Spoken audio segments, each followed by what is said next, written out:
Jon Snow woke before the sun rose, the last murmurs of his dream slipping away like mist. For one brief instant, he had been standing under the great heart tree in Winterfell's God's Wood again, a boy with a wooden sword, and Ned Stark's calm voice at his back.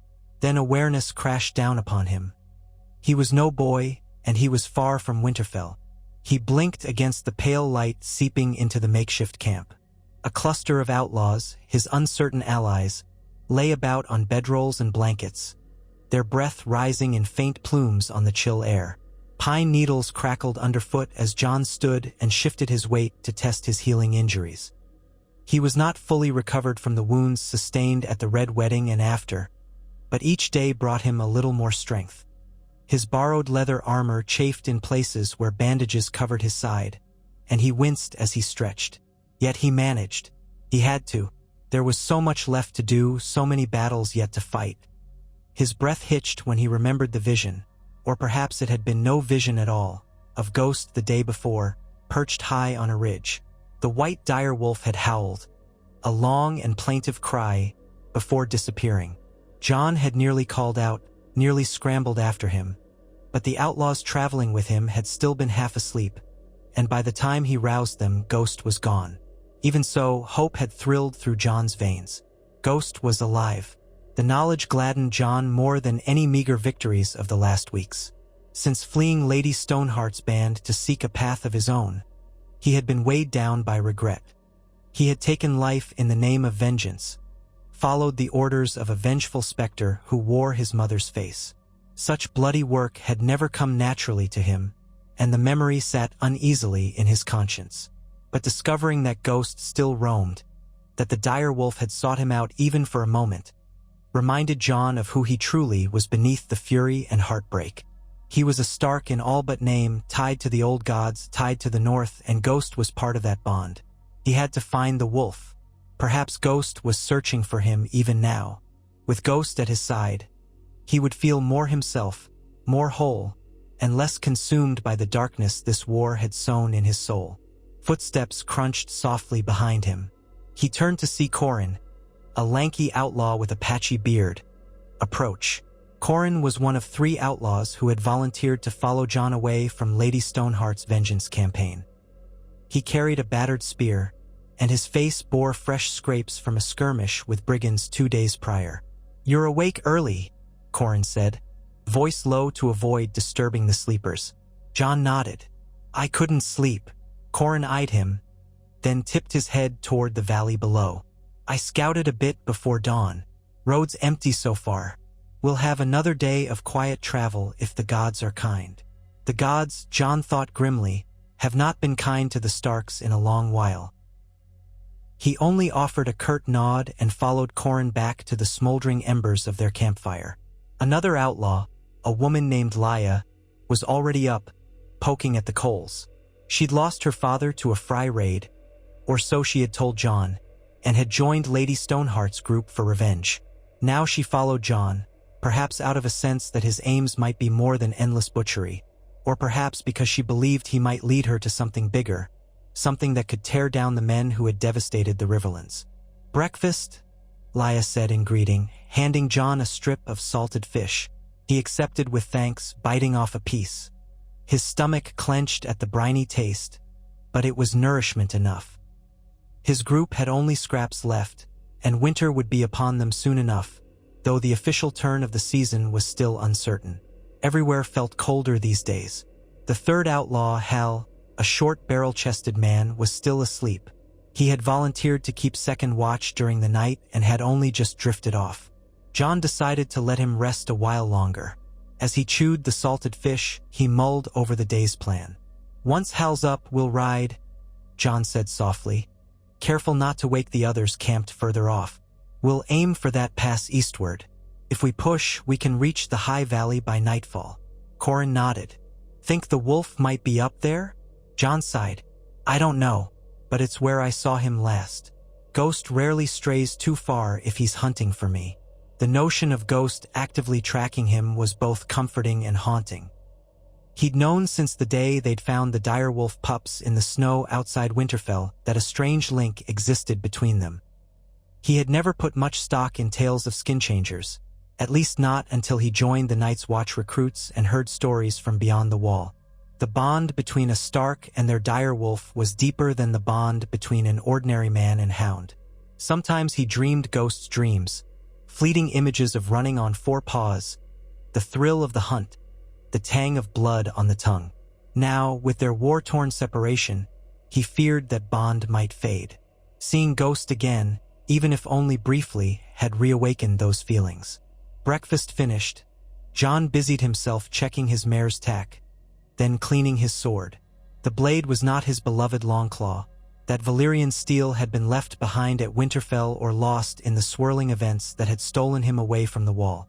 The sword he carried now was standard steel, worn and nicked, taken from a dead Frey's scabbard. But it would do. Eventually, Hal rose with a wide yawn, rubbed his eyes, and took some fish for himself. While he ate, Qhorin and Lya extinguished the remains of the fire. They kicked dirt over it, scattering the ashes. Jon made sure they left no sign of their presence. The Vale was not as ravaged by war as the Riverlands, but with the realm in chaos, brigands and stray soldiers could be anywhere. Jon wanted to attract as little attention as possible. They set off soon after, riding in a loose formation. The morning sky brightened into a pale wash of gray, hinting at an eventual sun behind distant clouds. The path climbed gradually, winding through rocky outcroppings and stands of pine. Now and then, the sound of a falcon echoed among the peaks. The breath of the horses came in soft puffs of steam, and the air was sharp, invigorating. The Vale. Lysa Arryn, Catelyn's sister, once ruled from the Eeyrie with her sickly son. If rumors were correct, Peter Baelish, Littlefinger, had insinuated himself into power there. Jon had never met his aunt, never known her beyond half-forgotten remarks from Ned and glimpses of her at Winterfell when he was a boy. But if she lived, she might shelter him or Sansa, if Sansa had indeed fled King's Landing for the Vale. Then again, the tales about Lysa Arryn's paranoia were many. She might well see him as a threat, or a symbol of Catelyn's unquiet ghost. He brushed the worries aside. One step at a time. Ghost was the more immediate concern. If the wolf still prowled these heights, Jon intended to find him, or let Ghost find him. Whatever came next, he wanted Ghost by his side. The old gods willing, the dire wolf might sense Jon's presence and track him. The thought gave Jon a measure of calm amid the tension thrumming in his veins. They rode until midday, stopping to rest and water the horses in a narrow ravine where a trickle of a stream ran over smooth stones. Jon knelt by the water's edge, cupping his hands to drink. He could see the reflection of his own face in the water, pale, gaunt, with circles under his dark eyes, scar from a slash across his jaw. He thought of how different he looked from the day he set out for the Wall, so fresh-faced and eager to prove himself. War had changed him, tested him, hardened him, and it was not done testing him yet. As he drank, Qhorin nudged his shoulder. "Look!" Jon glanced up. Atop a rocky crag about 100 yards away, there stood a white shape. His pulse leapt. Ghost. The dire wolf watched them intently, ears pricked forward, nose lifted as if testing the wind. Jon rose slowly, ignoring the pang in his side, and raised one hand in greeting. "Ghost," he called softly. For a moment, the dire wolf did not move. Then Ghost descended from the crag with a fluid grace, disappearing behind an outcrop. Jon's heart clenched, afraid the wolf might vanish once more. But within a minute, Ghost emerged at the edge of the ravine, a silent wraith with red eyes fixed on Jon. "Gods," Lya breathed, stepping back in awe. Qhorin and Hal each made an involuntary noise, uneasy in the presence of a dire wolf so large. Ghost was nearly as tall as Jon's chest at the shoulder. His white fur was matted in places with dirt and pine needles, and thin scars marked his flank, likely from scuffles with other beasts or from that terrible night at the Twins. Yet he looked hale, fierce and proud, no lesser for the trials. Jon moved slowly forward, arms at his sides, letting Ghost see and smell him. "I'm here, boy," he murmured. "I'm here." A wave of relief and tenderness welled in his chest. driving away the cold bitterness that had settled there. When he was close enough, he reached out. Ghost sniffed his hand, ears twitching, then pressed his muzzle to Jon's palm. "You're alive?" Jon whispered, tears stinging his eyes. He had not permitted himself to weep since that night of betrayal, but this reunion cut straight to the heart of his sorrow and joy. He knelt beside Ghost, burying his fingers in the thick fur. Ghost snorted, a faint sound of recognition. The direwolf's warm breath tickled Jon's neck as he pressed closer. For a time, they simply shared that moment of connection, of understanding that they had both survived horrors and found each other again. Qhorin and Lya watched from a respectful distance, wariness etched on their faces. It was not every day one saw a near-mythic direwolf. Hal, crouching behind a rock, muttered a quick prayer to the gods. Jon noticed but paid them no mind. He was lost in the wonder of this reunion. At last, Jon let out a shaky breath and stood, hand resting gently on Ghost's head. "We travel together again," he said softly. "We have so much to do, Ghost." The direwolf gazed up at him, the reflection in those red eyes strangely human in its own way. A faint wag of the tail suggested that Ghost, too, felt the bond renewed. Jon turned to his companions. "He'll travel with us. He won't harm you unless you threaten him or me." Qhorin nodded hastily. No trouble from us." Lya gave a small, impressed smile. "If he can help us watch for foes, so much the better." Hal eased himself up from behind his rock. He had a grudging respect in his eyes, which flicked between Jon and Ghost as if realizing how strong their connection might be. "Just keep him from my horse." Jon placed a reassuring hand on Ghost's neck. "He hunts and protects. That's all." Then, looking around, he sighed. "Let's find a place to make camp soon. I want to check him for injuries and gather more supplies before pressing on. The Vale is large, and we still need a plan for dealing with the lords or whoever we meet." Ghost padded beside Jon as they led the horses up the ravine. Before long, they found a small clearing surrounded by tall pines, with a bit of level ground for a fire. The air grew cooler as the afternoon deepened, and clouds massed overhead in slow-moving drifts. By the time they settled, Ghost had sniffed every corner of the clearing, marking a tree trunk here and there, presumably ensuring there were no threats lurking. Qhorin gathered deadwood for the fire, and Lya took the horses to graze on sparse patches of grass. Hal set up a watch near the path. Jon knelt in front of Ghost, using a damp rag to brush away the dirt and burrs tangled in his fur. Ghost bore the grooming calmly, occasionally twitching an ear or giving Jon's arm a playful nip with bare teeth. Jon had to carefully examine a ragged line of scars near Ghost's left hind leg, perhaps a sword slash from the chaos of the Red Wedding or some other fight since. The cuts had scabbed over. He whispered gentle words to calm Ghost's low growl whenever Jon touched a tender spot. Eventually, the direwolf laid his head on Jon's thigh, eyes half-lidded.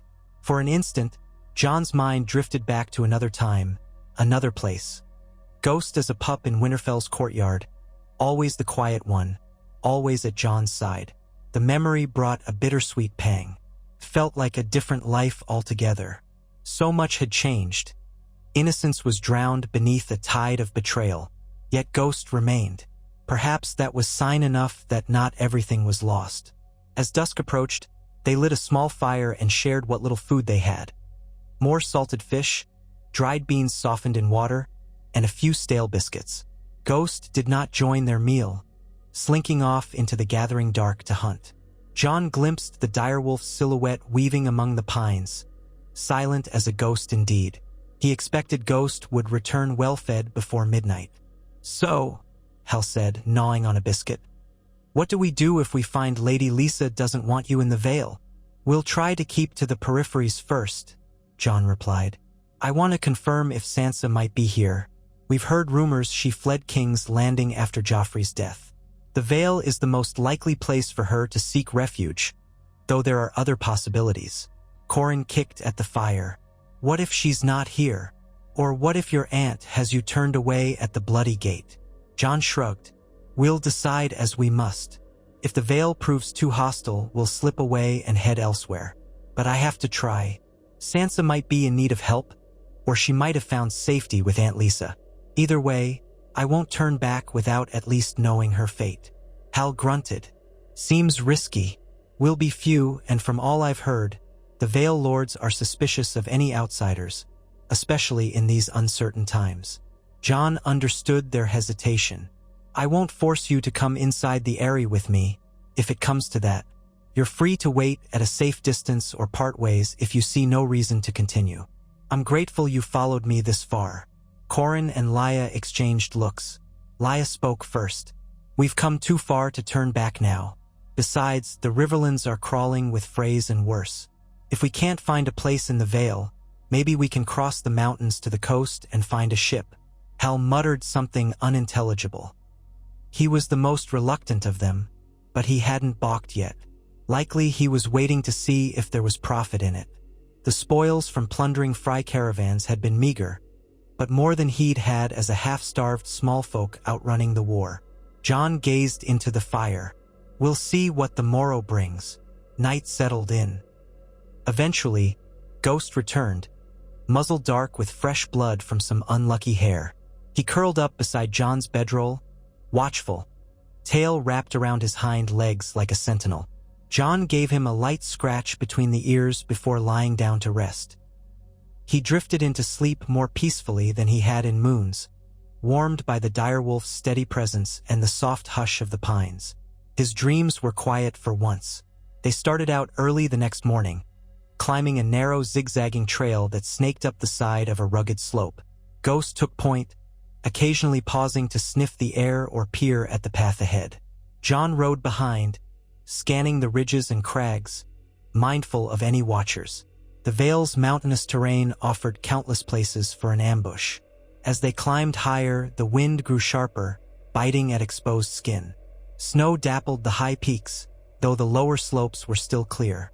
Jon could sense winter lingering on the horizon, an inevitability that hammered at the realm, even as the wars continued. The old Stark words echoed in his mind. Winter is coming. He only hoped he could find his siblings before the snows made travel impossible.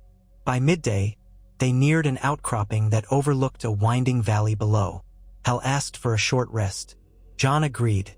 They reined in near a rocky ledge, dismounted, and squinted at the view. The valley spread out in a tapestry of golden grasses and patches of pine, with a narrow river snaking through. Beyond, the mountains rose like jagged teeth. If memory served, the pass that led to the Eeyrie was somewhere to the north, through a twisting set of canyons. Qhorin pointed suddenly. Riders! He was correct. Jon spotted movement on the opposite side of the valley. A small group of 6 or 7 riders on a path heading roughly in the same direction they planned to go. They were too far away for details. Lya cursed softly. Could be Vale Knights or outlaws or sellswords. Hard to say from here. Jon narrowed his eyes. They seemed disciplined. Look at the spacing. Likely knights or at least organized soldiers. Keep an eye. If they're not wearing our sigils, we avoid them. They watched the riders vanish into the distance. No immediate threat, but a reminder that they were not alone. Then they remounted and followed a winding slope downward, aiming to cross the valley quickly, staying near the tree line to avoid open ground. Ghost trotted beside Jon's mare, quiet as ever. They reached the valley floor by late afternoon. A hush settled around them, the towering pines blocking the wind. The smell of damp earth and resin teased Jon's senses, reminding him fleetingly of the wolfswood back home. He signaled for silence as they rode on. Qhorin took the lead, scanning for any fresh tracks or signs of recent travelers. Now and then, Hal dismounted to check footprints or disturbed underbrush. They continued for hours without seeing another soul. Just as dusk threatened, they came upon a small glade with a shallow creek. Jon decided they should make camp again. The horses needed rest, and so did they. Hal grudgingly set about gathering deadfall for a fire, while Lya scouted for a suitable vantage point to watch the perimeter. Qhorin helped Jon unsaddle the horses. Ghost roamed the glade, ears pricked. After they built a modest fire, Jon offered Ghost a piece of salted venison. The dire wolf sniffed it and took it delicately in his jaws before settling down to chew. Jon sank onto a fallen log, exhaustion creeping through him. The climbing and vigilance wore on his still-healing body. "Tomorrow we'll try for that pass," he murmured. "If we meet Vale knights, we might." Ghost's sudden growl interrupted him. Jon's hand dropped to the hilt of his sword by reflex. He saw Ghost's hackles rise, the direwolf's gaze fixed on the darkness beyond the firelight. Jon sprang to his feet. "Corin," he hissed. The lanky outlaw grabbed his spear. Lya and Hal, alerted by the low rumble, hurried closer, weapons drawn. A shape emerged from the darkness. A single figure, cloaked and hooded, arms raised in a gesture of surrender.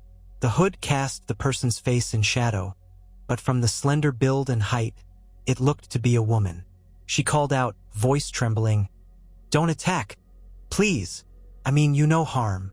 Ghost emitted another growl, though it was less aggressive now that the stranger showed no sign of drawing a weapon. Jon glanced at Corin, who shrugged uncertainly. Lya leveled her short sword at the hooded figure. "Stay where you are." The woman stopped, hands still raised. I'm traveling alone. My horse took a bad fall and I lost my supplies. I saw your fire. I beg your mercy." Jon studied her carefully, noticing the faint lilt in her voice that suggested some form of nobility or at least a higher upbringing than the typical small folk. She wore rough-spun cloth, though dusty and torn in places. Perhaps a lady in disguise? He stepped forward, Ghost at his flank. "Show your face." The woman hesitated, then slowly lowered her hood. Firelight fell upon her features. She was perhaps in her mid-20s, with a sharp chin and light brown hair tangled around her shoulders. Her eyes flickered with fear and fatigue. A bruise marred her right cheek. "My name is Celia," she said. "Celia Stone. I was traveling to the gates of the moon to seek work. Bandits attacked me on the road a day past. They killed my companion and took my coin. My horse panicked, broke its leg. I had to put it down." Her voice choked. "I've been wandering lost for hours. Please, if you have any kindness left in this world, share your fire with me." Jon turned to his companions. Corin gave a slight shake of his head, distrust plain on his face. Lya spat. "Could be a trap. Maybe her bandit friends lie in wait." "It's no trap," Celia protested, tears glistening. "Gods, I have nothing. Please." Hal scowled. "We can't feed every stray we find." Jon considered. They had precious little food, true, but turning away a lone traveler, if indeed she was what she claimed, felt cruel even after all he'd seen. And she seemed genuinely desperate. "Let her stay," Jon said at last, soft but firm. "We'll keep watch just in case." Lya looked close to arguing, but Corin gave a small nod. "Your call. We'll be ready if she tries anything." Celia exhaled in relief. "Thank you. Seven bless you. I can work, I can help. I was a seamstress. I'll..." "Quiet," Lya snapped. "Sit by the fire. Keep your hands in sight." She backed away, sword lowered but not sheathed. Jon motioned to Ghost, who still bared his teeth in warning. "Ghost," Jon murmured. "Easy." The direwolf's ears flattened, but he backed off a step, settling near Jon's feet to watch the newcomer with unblinking red eyes. Celia sank to her knees by the fire, trembling, whether from cold or fear or both. She held her hands out, palms open, to show she had no weapon. The group fell into an uneasy silence. Lya and Corin resumed their watchful stances, while Hal hunched by the fire, occasionally glaring at Celia. Jon settled back on the log, Ghost at his side. He continued to study Celia in the firelight, uncertain whether to believe her story in full.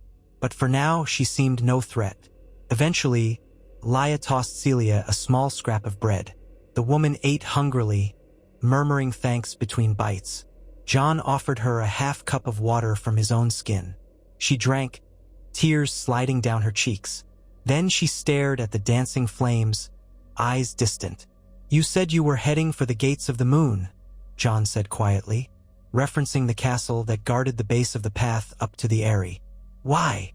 Celia looked up, blinking. I heard they needed workers, maids, laundresses, anything. I was a seamstress in Gulltown, but the city's full of refugees fleeing the war. Work is scarce, coin scarcer. My companion, my brother, actually.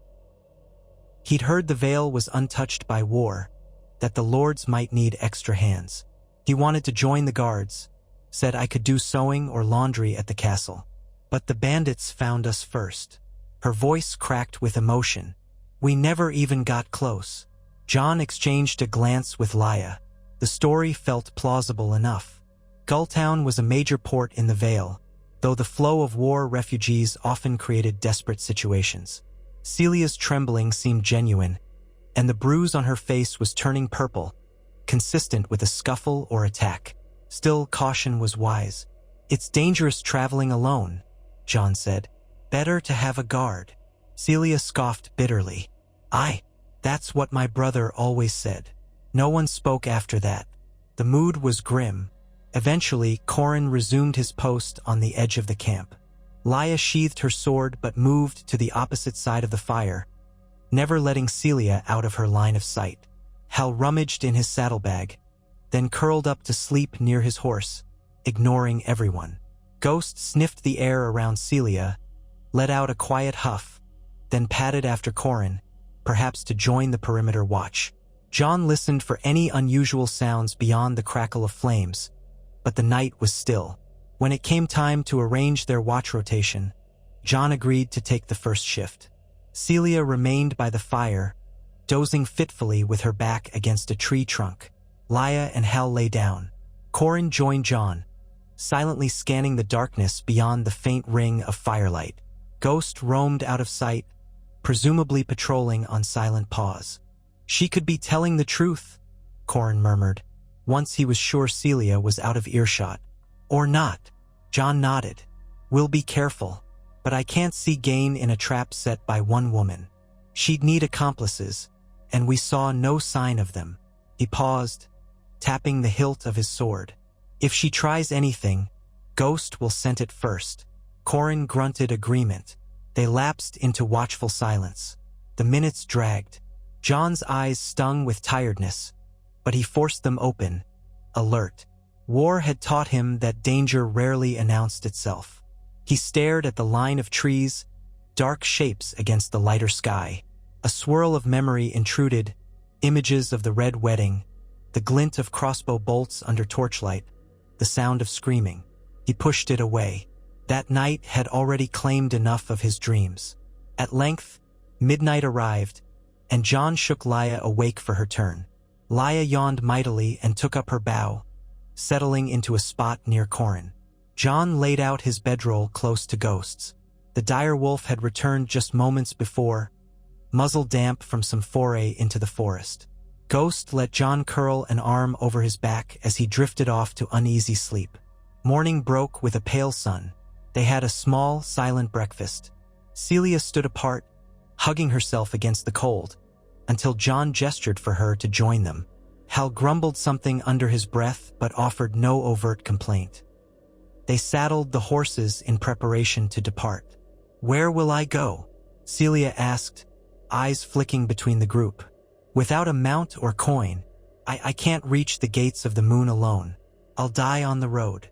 "We're heading in that direction," John said. "We can travel together until we reach the castle's outskirts. After that, you'll be free to part ways, assuming we part on good terms." Celia's shoulders sagged in relief. "Truly? Thank you. I'll do my share, whatever you need." Thus they set off, Celia walking beside Laya at the rear, with John and Ghost leading, followed by Corin and Hal. The path climbed again, steeper this time, cutting between two craggy ridges. John kept a hand near his sword, ever wary. He felt better knowing Ghost prowled ahead, scouting. Occasionally, the dire wolf disappeared around a bend, reappearing moments later. After an hour, they came upon an overlook that gave a striking view down into a wide valley. At the far end, the shape of a small castle perched on a rocky rise, likely the gates of the moon, though distance obscured details. Beyond, high above in the mountains, One might discern the faint outline of the Eeyrie spires if the light was right. Clouds hung low, though, concealing the upper peaks. Celia let out a gasp. That must be it. The seat of House Aaron's power. The Eeyrie above. I never thought I'd see it in person. Her tone was hushed, reverent even. Beautiful. Jon felt only a vague stirring of appreciation. In another life, he might have admired the grandeur, but war had tarnished his taste for such wonders. Still, the Vale was indeed less scarred by conflict, the grass below greenish gold in the morning sun. Houses clustered around farmland, and he could almost imagine it at peace. They descended toward the valley.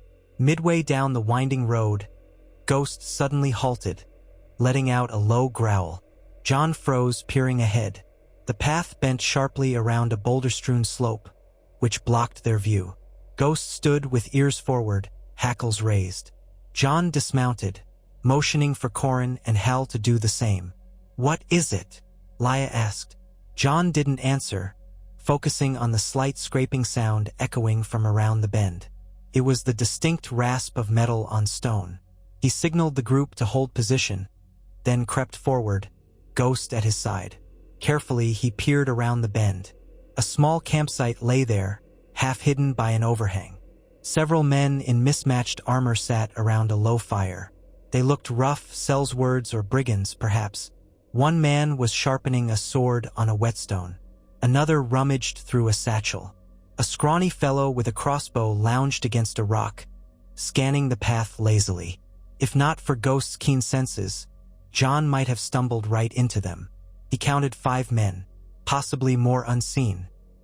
They could be harmless travelers, but the set of their expressions, the battered nature of their arms, and the slack way they carried themselves suggested men who found more coin in brigandage than honest labor. Jon retreated to the others, crouching behind a rocky outcrop. 5 I can see, he whispered. Armed, no visible sigils. They look like outlaws or bandits. We might pass them by if they're content to leave us alone. But we can't be sure. Corin grimaced. We can't turn back. That slope behind us is too steep to climb with horses. Looks like we have to go forward. Hal scratched his beard.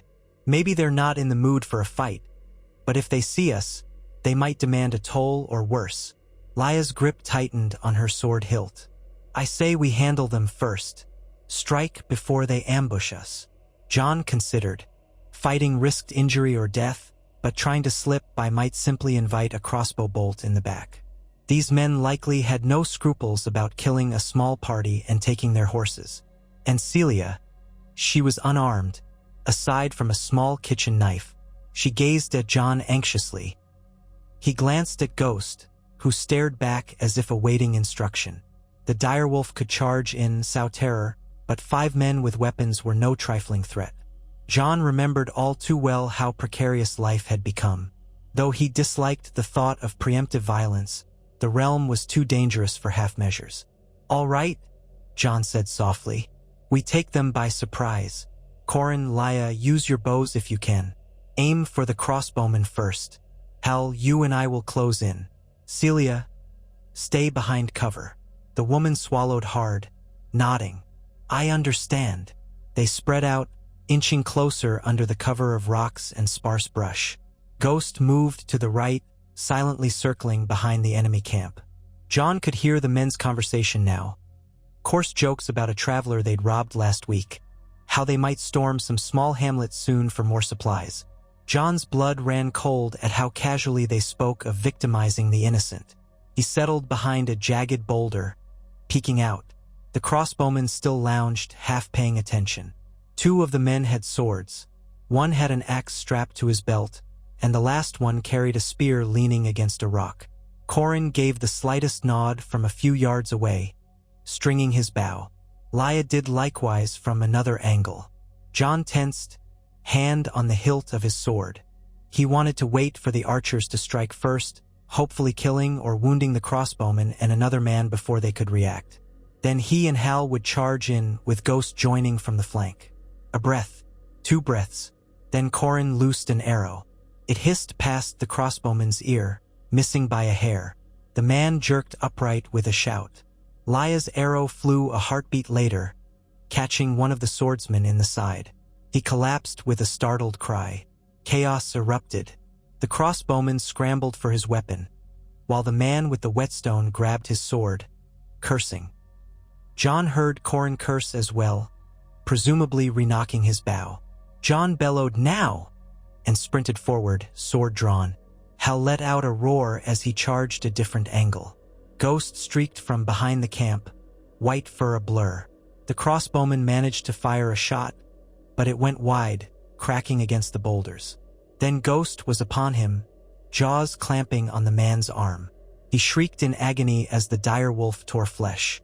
Another brigand, a thick-set man with an axe, hurled himself at Ghost, but Jon intercepted him with a savage slash to the midsection. The axe-wielder lurched back, blood spraying, and fell hard. The man with the spear lunged at Hal. Hal deflected awkwardly with his sword, nearly losing his footing. They grappled, the spear thrusting wildly. Qhorin's arrow whistled again, finding the crossbowman's neck. The man went down with a gurgle, freeing Ghost. The dire wolf whipped around to snarl at the swordsman, who stepped back, eyes wide with terror. Before he could flee, Lya emerged, blade flashing. She cut him down in a swift stroke.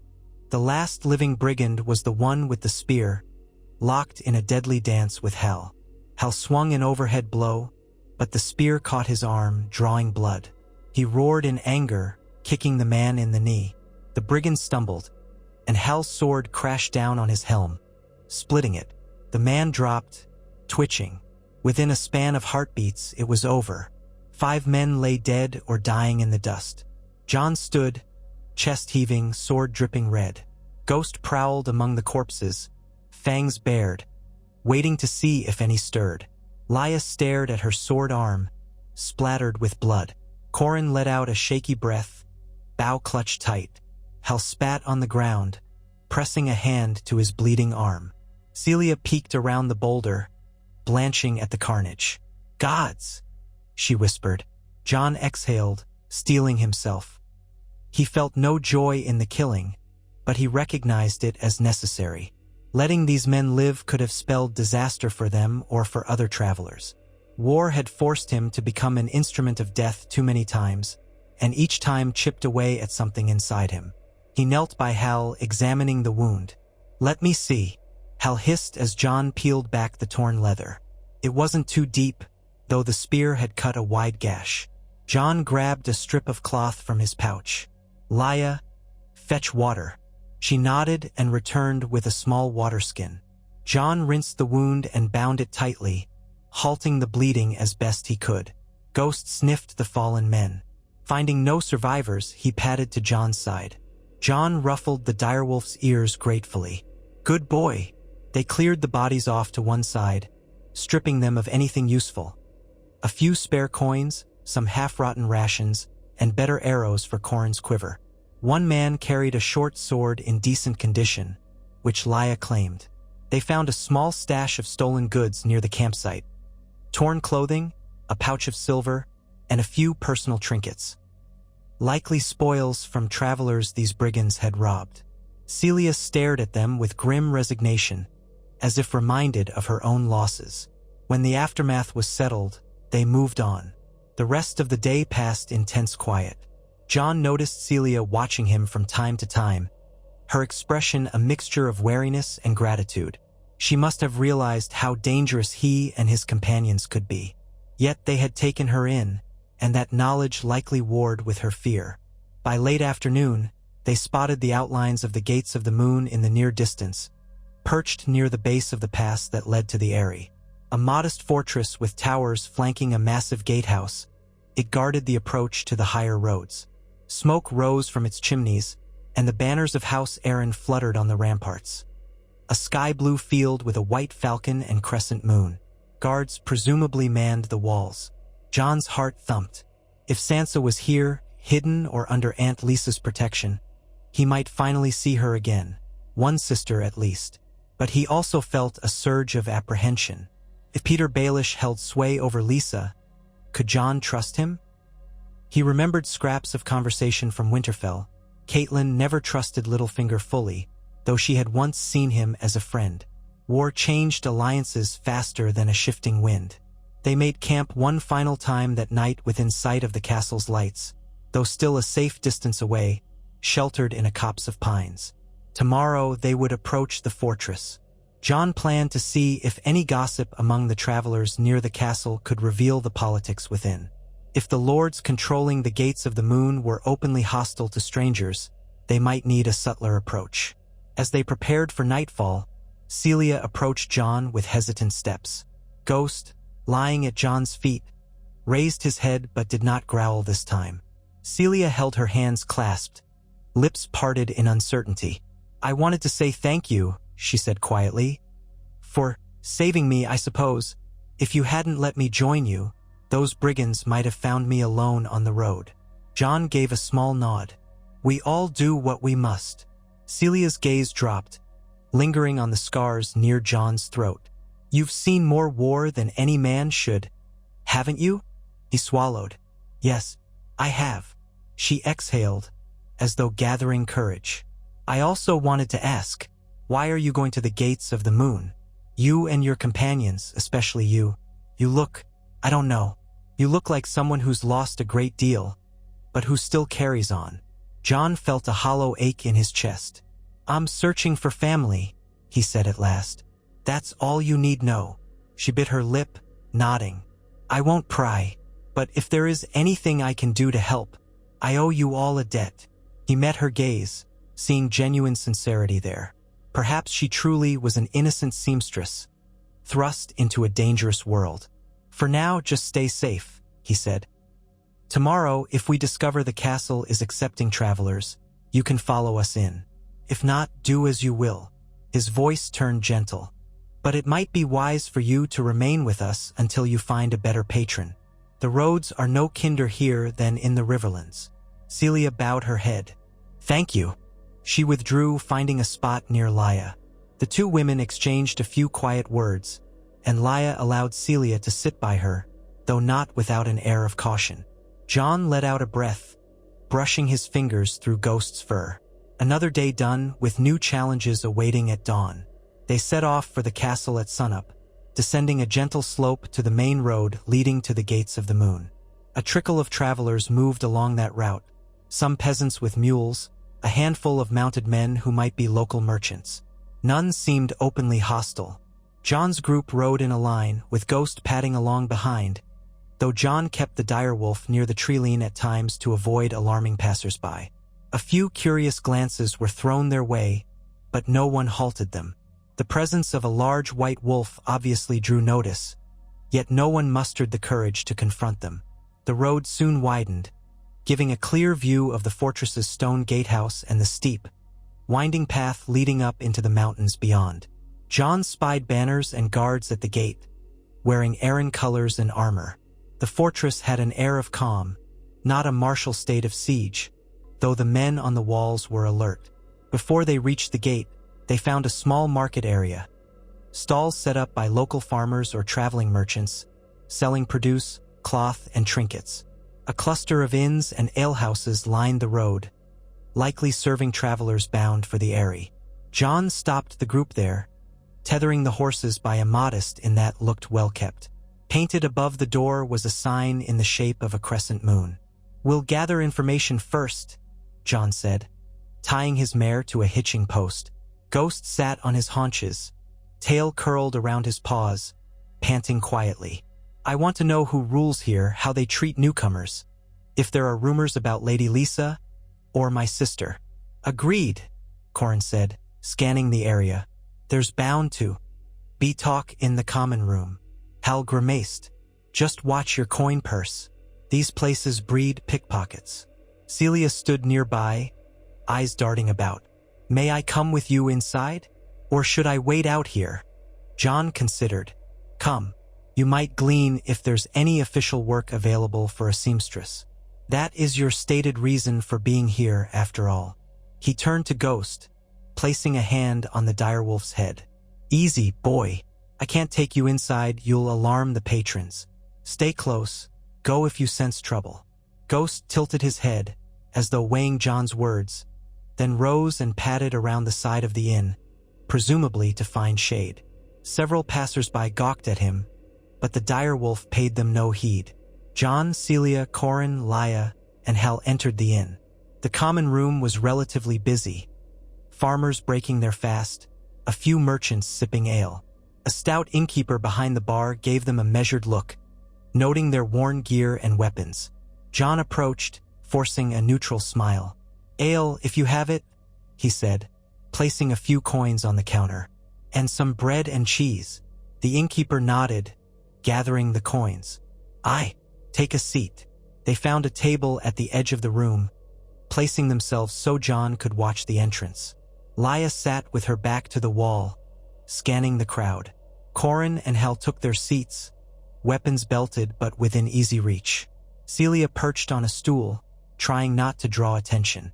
The innkeeper returned soon with a pitcher of ale and a wooden platter of bread, cheese, and some salted pork. Jon thanked him curtly. "Busy morning," Jon observed.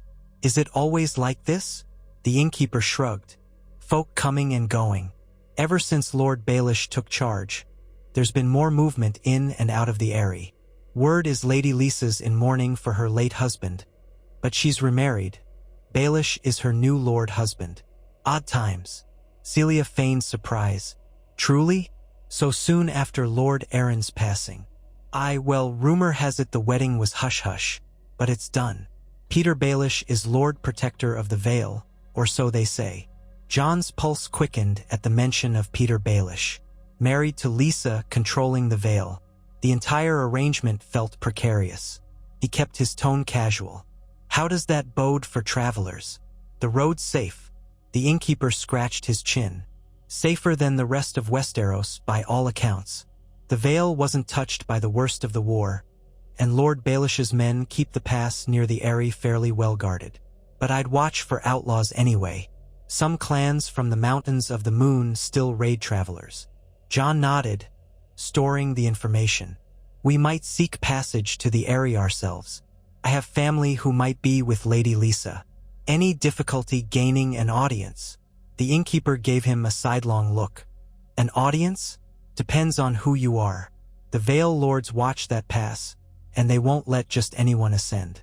If you're lowborn, they'll turn you away unless you've coin or a special reason.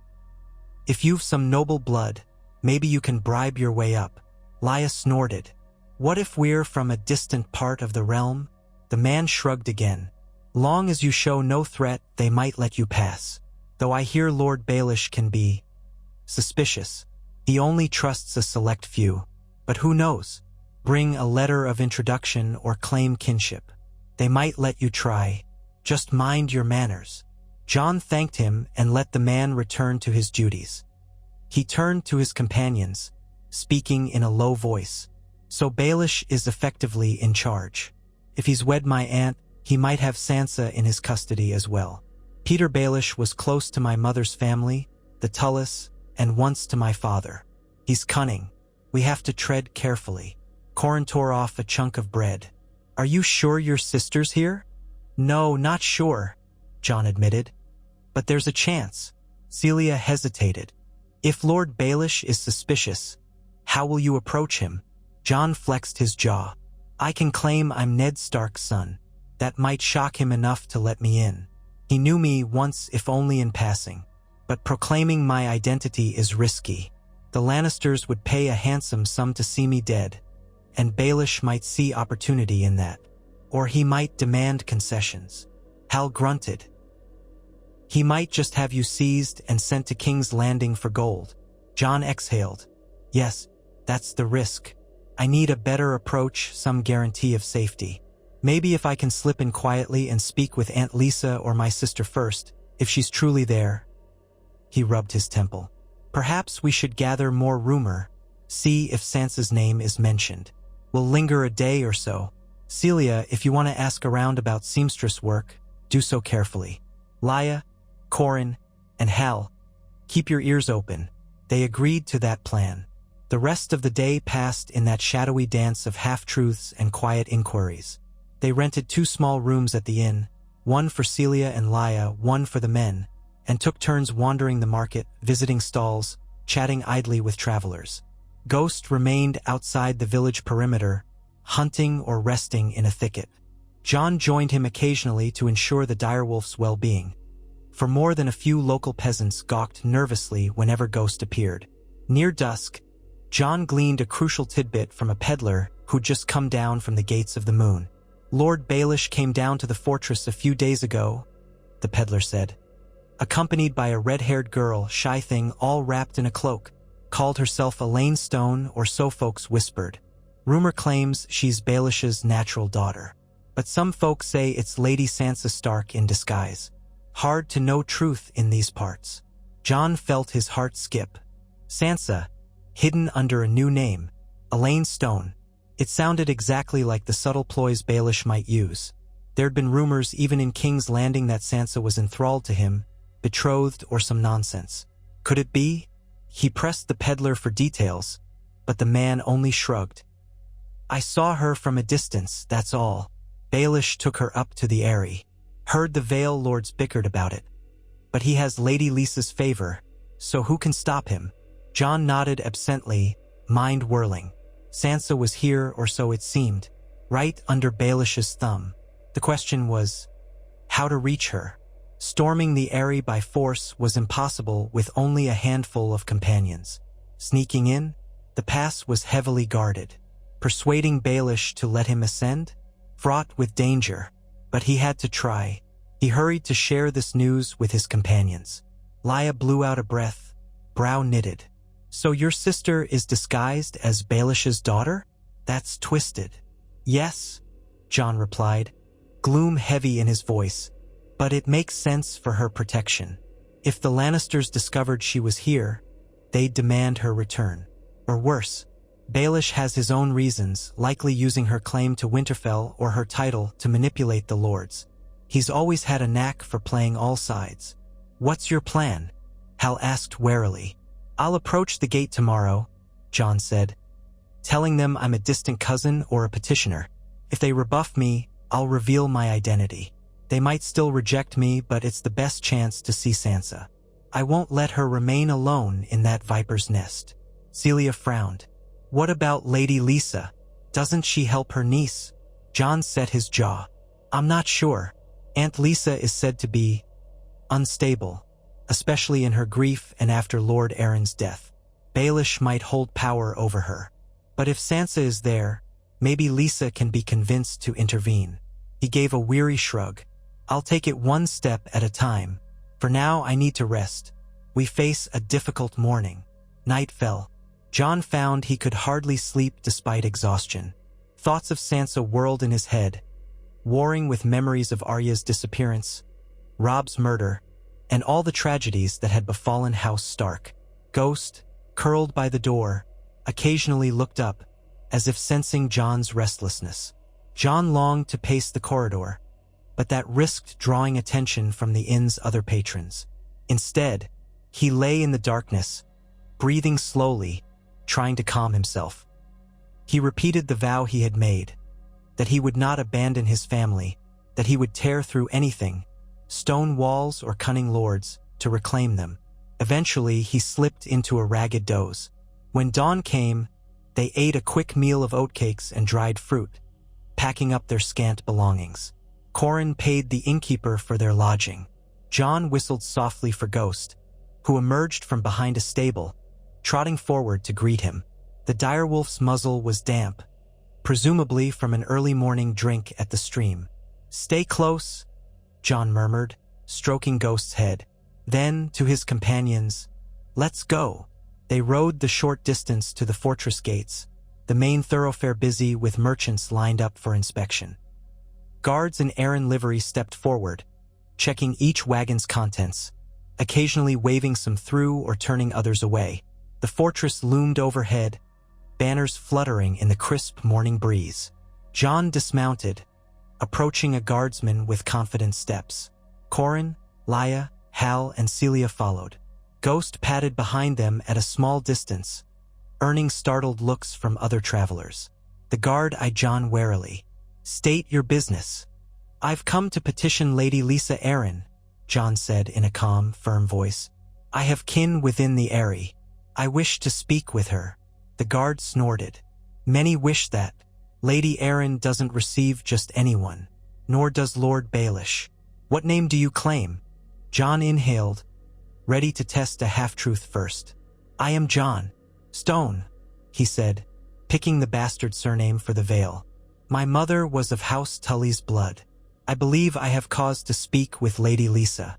She might remember me from years past, though I was but a child. The guard's brows rose skeptically. Jon Stone, you say? House Tully blood? That's a new one. And your friends? Jon gestured to them. My traveling companions. Bodyguards for the road. Nothing more. Well, you'll need more than claims of Tully blood. The guard spat. We see 100 bastards come here claiming lofty lineages. You have a letter of introduction? A seal? Jon's lips tightened. No, I have only my word. The guard shrugged. Then I fear you'll not pass. He gestured to the side of the road. You're welcome to wait until a steward is free to hear your petition, but that might be days. And if he sees no evidence of your claim, you'll be turned away. A surge of frustration flared in Jon. He forced it down, reminding himself that revealing his identity as Ned Stark's son was dangerous. Yet Sansa was within reach. He could not simply wait days. By then, Baelish might whisk her away again or arrange some deception. Perhaps the time had come to risk honesty or half of it. He looked the guard in the eye. I was raised in Winterfell. My father was Eddard Stark. I am Jon Snow, though I took the name stone for the Vale. My mother was not Lady Catelyn, but Lady Lisa knew me when I was young. She will want to see me. The guard's jaw slackened in surprise. Eddard Stark's? He glanced at Ghost, then at Jon's companions. You say you're the bastard of Ned Stark? Suspicion and shock mingled on his face. Isn't he dead? Wasn't your lot wiped out? We were not all wiped out, Jon said tersely. I have urgent business with Lady Erin. She is my aunt by marriage. My sister is within these walls or above them. Let me pass. A moment of tension passed as the guard considered, flicking glances at Ghost. Then he barked an order to a second guard. Fetch the steward. Tell him, Ned Stark's bastard stands at the gate, claiming kinship with Lady Lisa. The second guard hurried off. Jon exhaled, feeling the watchful stares of passers-by. Qhorin shifted uneasily. Lya rested a hand on her sword. Celia tried to appear small, out of the way, but a few of the travelers were craning their necks to see what the commotion was. Ghost waited patiently beside Jon's mare, ignoring the gawkers. After a time, a middle-aged man in a fine doublet approached, accompanied by 2 more guards. He studied Jon with curiosity. You are Jon Snow? Jon nodded. Yes. The steward frowned. I thought you joined the Night's Watch. There were rumors, but never mind that. You claim Lady Erin is your aunt. By law, she was your father's good sister, not your blood aunt. Still, you say your sister is here. Sansa Stark, Jon said quietly, forcing calm. I have reason to believe she's under the protection of Peter Baelish, or Lord Baelish. Lady Lisa is her maternal aunt. I beg an audience. The steward's gaze flickered. You must understand, Lord Baelish and Lady Erin seldom welcome uninvited visitors. But this is unusual. A moment. He turned to whisper with the guard who'd fetched him, both men glancing at Jon as though uncertain whether to treat him as a noble supplicant or a dangerous brigand. At last, the steward straightened. We can't allow your entire band to ascend to the Eeyrie. There are strict rules. However, if you alone wish to come, we might permit it. The rest must remain here or near the fortress. Your wolf must remain behind as well.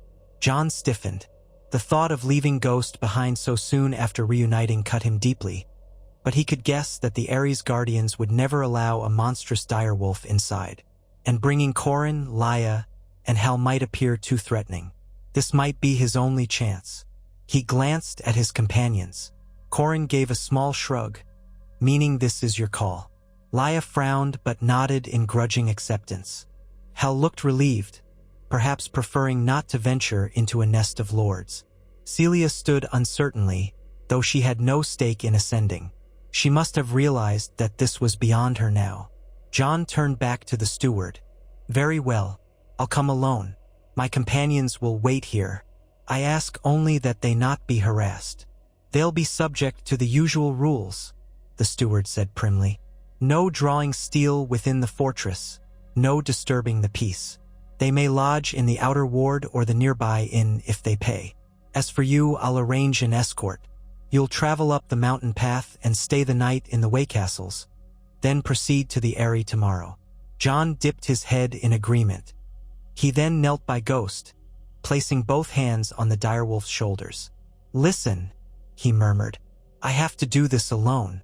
Stay here with our friends. Protect them. I'll come back for you." Ghost stared at him intently, red eyes unreadable.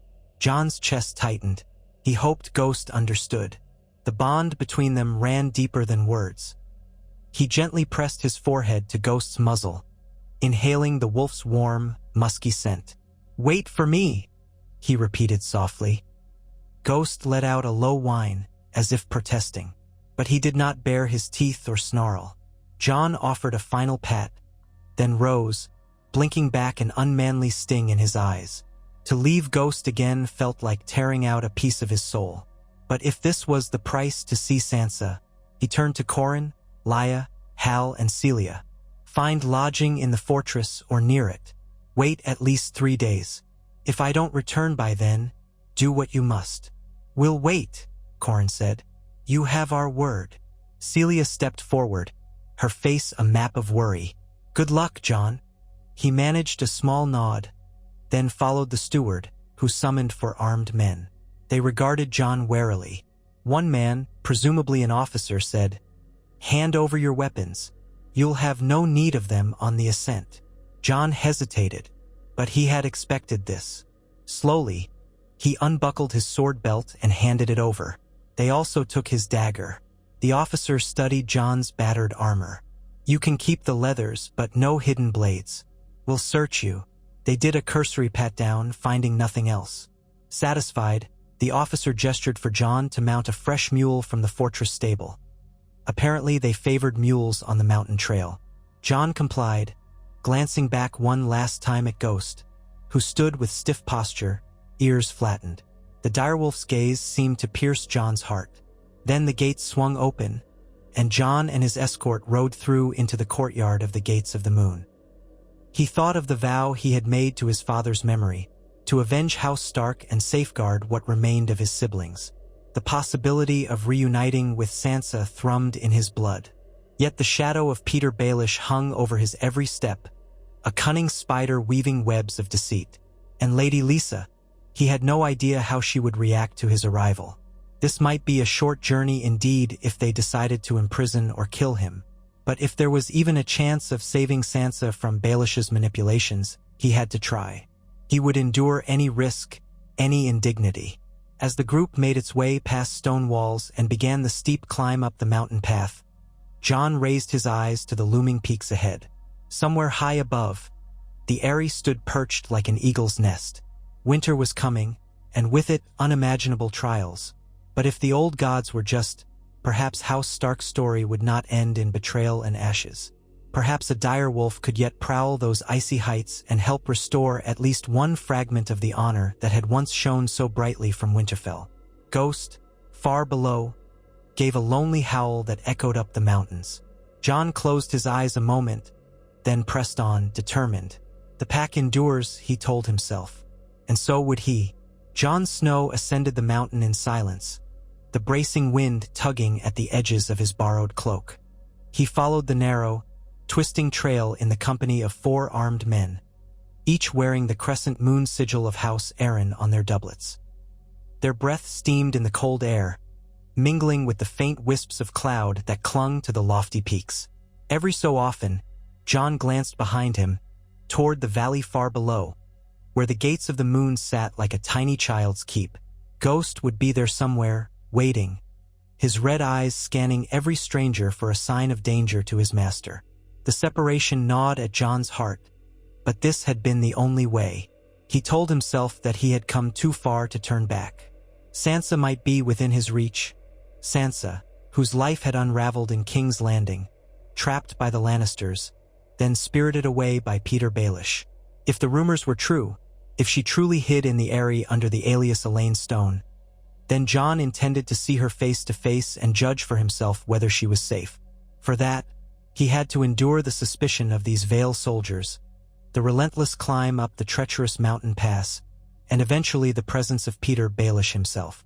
Jon tried to focus on the crisp smell of pine and the swirl of wind, anything to keep his mind from the darker possibilities that might await him. They rode mules, which the steward had insisted upon.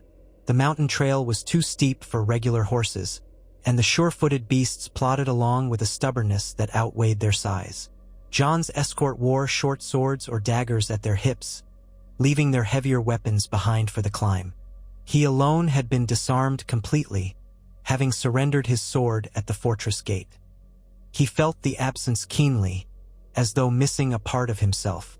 Still, he kept his posture steady and his face calm. He was Ned Stark's son, bastard or not, and would carry himself with the quiet dignity his father had taught him. Whenever the trail widened, Jon could see the sky open up around them. The Vale spread out in a quilt of farms and winding rivers. He glimpsed the fortress far below, the distant roads, and beyond them the hazy rolling hills near the coastline. His father had always described the Vale as one of the most beautiful regions in Westeros, blessed by fertile land and natural defenses. Jon saw how war might never have fully touched these remote heights. The battered riverlands felt a world away. Perhaps that was what Peter Baelish had counted on when he'd brought Sansa here, seeking to keep her hidden from the Lannisters' gaze. But hiding her also gave him power over her, and that power was what Jon feared most. His escort did not speak much. Occasionally, the lead soldier, a sunburnt man named Rig, would point to a rocky overhang or caution Jon to lean forward as the mule navigated a steep switchback. But no one asked Jon about his journey, or his father, or why he no longer wore the black cloak of the Night's Watch. That secrecy suited Jon well enough. He guessed they would save their questions for the Eeyrie, or for Lord Baelish. If the soldiers bore any particular loyalty to Lady Lisa, they did not show it.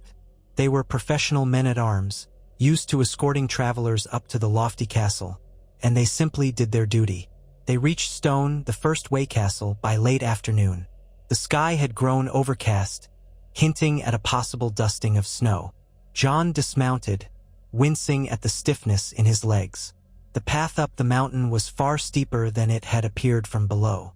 Stone was a squat fortress carved into the mountainside, barely large enough to accommodate a few dozen men.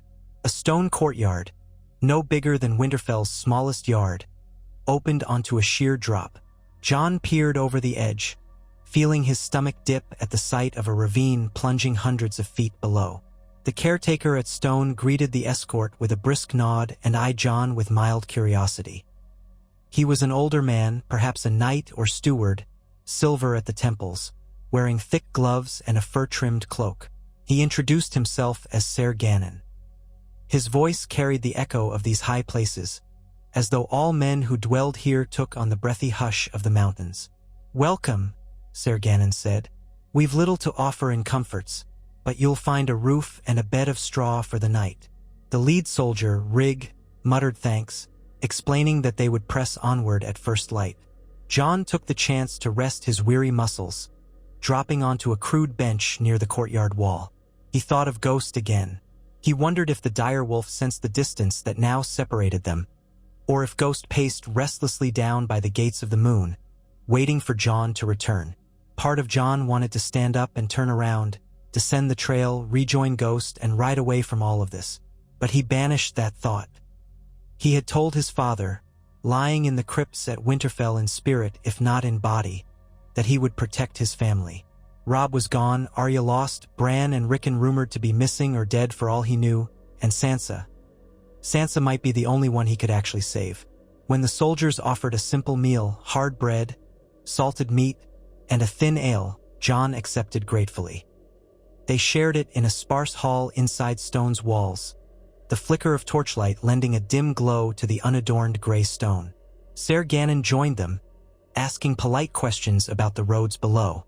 Rig answered about the bandits that had occasionally plagued the base of the mountains, but said they'd been mostly driven off. Jon kept quiet, watching, noting how the men seemed to accept his presence in stoic silence but never letting their guard down. He was an unknown, after all. Later, as the night deepened, Jon tried to sleep in a small side chamber with a straw pallet. He found himself restless, mind racing with scenarios of how his meeting with Lady Lisa and Peter Baelish might unfold. He also pictured Sansa in his thoughts. Sansa, older now, hardened perhaps, her innocence stolen by King's Landing. Would she even want to see him? She might be relieved, or she might be terrified that his presence would upend the fragile pretense Baelish had constructed to keep her safe from the Iron Throne's wrath. Eventually, he drifted into a fitful doze where he dreamed of the Red Wedding again. Crossbow bolts hissing from the darkness, Ghost howling in pain as Robb collapsed in a pool of blood. He woke with his heart hammering, the faint light of dawn trickling through a narrow window slit. Clenching his jaw, he forced the nightmares away and rose to follow his escort onward. They left Stone while the sun was still little more than a pale promise in the east. The ascent grew more rugged, the trail hugging the mountainside. Sometimes they had to dismount and lead their mules, stepping carefully across patches of loose scree that threatened to send stones clattering into the abyss. The Vale sky, once broad and clear, was now overshadowed by mountain crags that rose like jagged fangs, their tips lightly dusted with snow. Rig occasionally turned to check Jon was still behind them. Jon maintained his silence, focusing on each step. He recalled hearing from old letters that Tyrion Lannister once made this same journey when Catelyn Stark had taken him prisoner and brought him to the Eeyrie. The stories said Tyrion nearly froze in the cold cells, that Lysa's domain was a precarious place to keep a prisoner. At midday they reached the second way castle, Snow, aptly named, for the air had grown colder, and tiny flakes drifted around them, swirling in the wind. Snow was not much more than a timber hall perched on a steep outcrop, with a stable adjoining it. The men who tended it looked half-frozen themselves, wrapped in furs. They recognized Rig and his fellows, offering them meager fare and a space by a smoky hearth. Jon warmed his numb fingers, grateful for the moment's reprieve. He spied the path continuing upward beyond the far side of the outcrop, a serpentine trail that disappeared among crumbling ledges and stunted pine trees. The area itself could not be far, but in the mountains, distance was deceptive. That night, as a mild snow blew around the eaves of the wooden hall, Jon once more struggled to sleep. He found himself sitting outside under the overhang, breathing the thin air. He stared at the sky, which was full of tumbling clouds, occasionally revealing glimpses of the moon. He tried to reach out with his senses for Ghost, the way he sometimes did in half-dreams. But the bond felt thin, straining. He imagined Ghost lying awake too, muzzle turned toward the mountains, uncertain why his human was gone so long. A faint rustle behind Jon made him turn. One of the escorts, a younger man named Baron, stepped out. He was slight of frame with a patchy beard. He offered Jon a short nod, then settled nearby, hugging his cloak around himself. They sat in silence for a time, the only sounds the keening wind. Finally, Baron ventured a question. "Is it true what you said at the gate? You're Eddard Stark's son?" Jon looked at him sidelong. "I, his bastard, as they call me. Never met him," Baron said quietly. "But I heard stories. He was Hand of the King once. Good man, they said." He paused. "My father fought in the rebellion, though he was just a foot soldier. Always claimed that Ned Stark was the only lord he ever saw who had real honor." Hearing his father's name spoken with respect made Jon's chest tighten. "He was honorable," Jon said. "That's why he died. The realm thrives on treachery now." Baron sighed. "Maybe, but you're here. That must mean something." He hesitated, peering at Jon's face. "You said you're seeking Lady Sansa, your sister. Are you sure Lady Lisa will let you see her?" "I'm not sure at all," Jon replied softly. "But I have to try. She's the only family I have left." Baron nodded, then rose and went back inside. Jon stayed out a while longer, letting that cold wind lash at him, as though punishing himself for not preventing Ned's death, or Rob's, or Arya's disappearance. When he finally turned in, he dreamed of Sansa as a child, spinning in circles in Winterfell's courtyard, singing songs of knights and queens. In the dream, he tried to call her name, but she was too far away to hear. They pressed on in the morning. A bitter wind scoured the mountains, and the path narrowed to a goat track in places. The final Waycastle, Skye, appeared around a bend like a lonely sentinel perched upon a high cliff. Here, Rig and his men spoke quietly with the guards, who nodded and opened the gates. Beyond that gate, a steep, zigzagging stairway chipped into the bare stone led to the Eeyrie itself. No mules could climb that route, so they left the animals behind in Skye's stable. Jon found it ironic that after all the time in the saddle, the last portion required him to rely on his own feet. He followed the escort up the seemingly endless steps, the cold biting at his cheeks and his lungs burning from the altitude. He pressed on, holding his cloak tight, remembering how Ned Stark had once said that adversity reveals true character. Jon prayed he had enough character left to face whatever lay at the top. At length, the steps leveled out, opening onto a high ledge, and there rose the Eeyrie, a vision of pale stone towers and delicate bridges, each spire seeming to defy gravity by clinging to the mountainside. Snow dusted the rooftops, and wispy clouds drifted around the upper battlements. There were no broad courtyards like Winterfell, no wide gardens. This was a fortress built for the sky, airy and lofty, with slim towers like the talons of a raptor. High above, banners fluttered in a stiff wind, the falcon and moon of House Arryn, sometimes joined by the smaller mockingbird banner of Peter Baelish. The gatehouse to the Eeyrie was guarded by knights in gleaming plate, their cloaks whipped about by the wind. They eyed Jon's escort with professional courtesy, then studied Jon a moment. Jon forced himself to stand tall. Let them see Ned Stark in his eyes or what they would. After a short exchange of words, they opened the gates, and Jon stepped inside the Eeyrie. A narrow passage led to a modest entry hall of white marble. Windows flanked the hall, letting in the bright, thin light of day. The entire place felt cold, even indoors, as though the altitude made every breath a brush with ice. Jon glimpsed a few servants bustling about in thick clothing. They spared him curious glances but did not linger. One of the knights turned to Jon, removing his visor to reveal a lined face and thinning hair. "We'll announce you to Lord Baelish and Lady Lisa. Wait here." Jon nodded. He noticed the escort who had accompanied him from below was also waiting, presumably to ensure Jon caused no trouble. Rig gave Jon a look that was neither hostile nor friendly, merely watchful. Minutes passed, stretching into a quarter hour.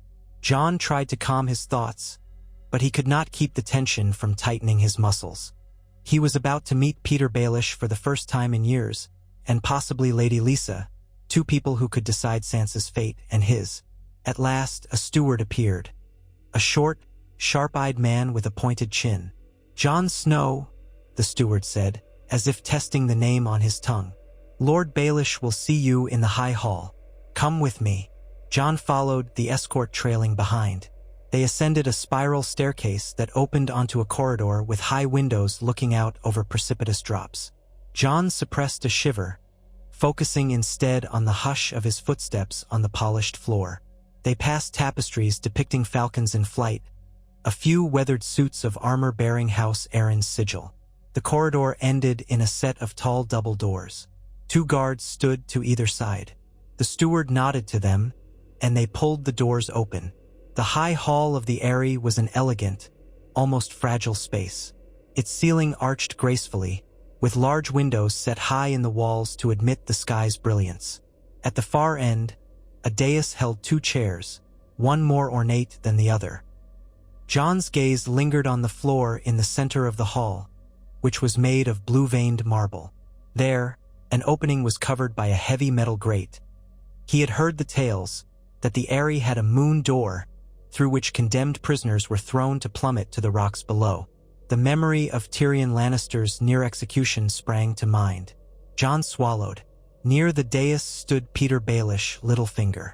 He wore a dark doublet trimmed with subtle green and silver thread, a mockingbird pin glinting on his collar.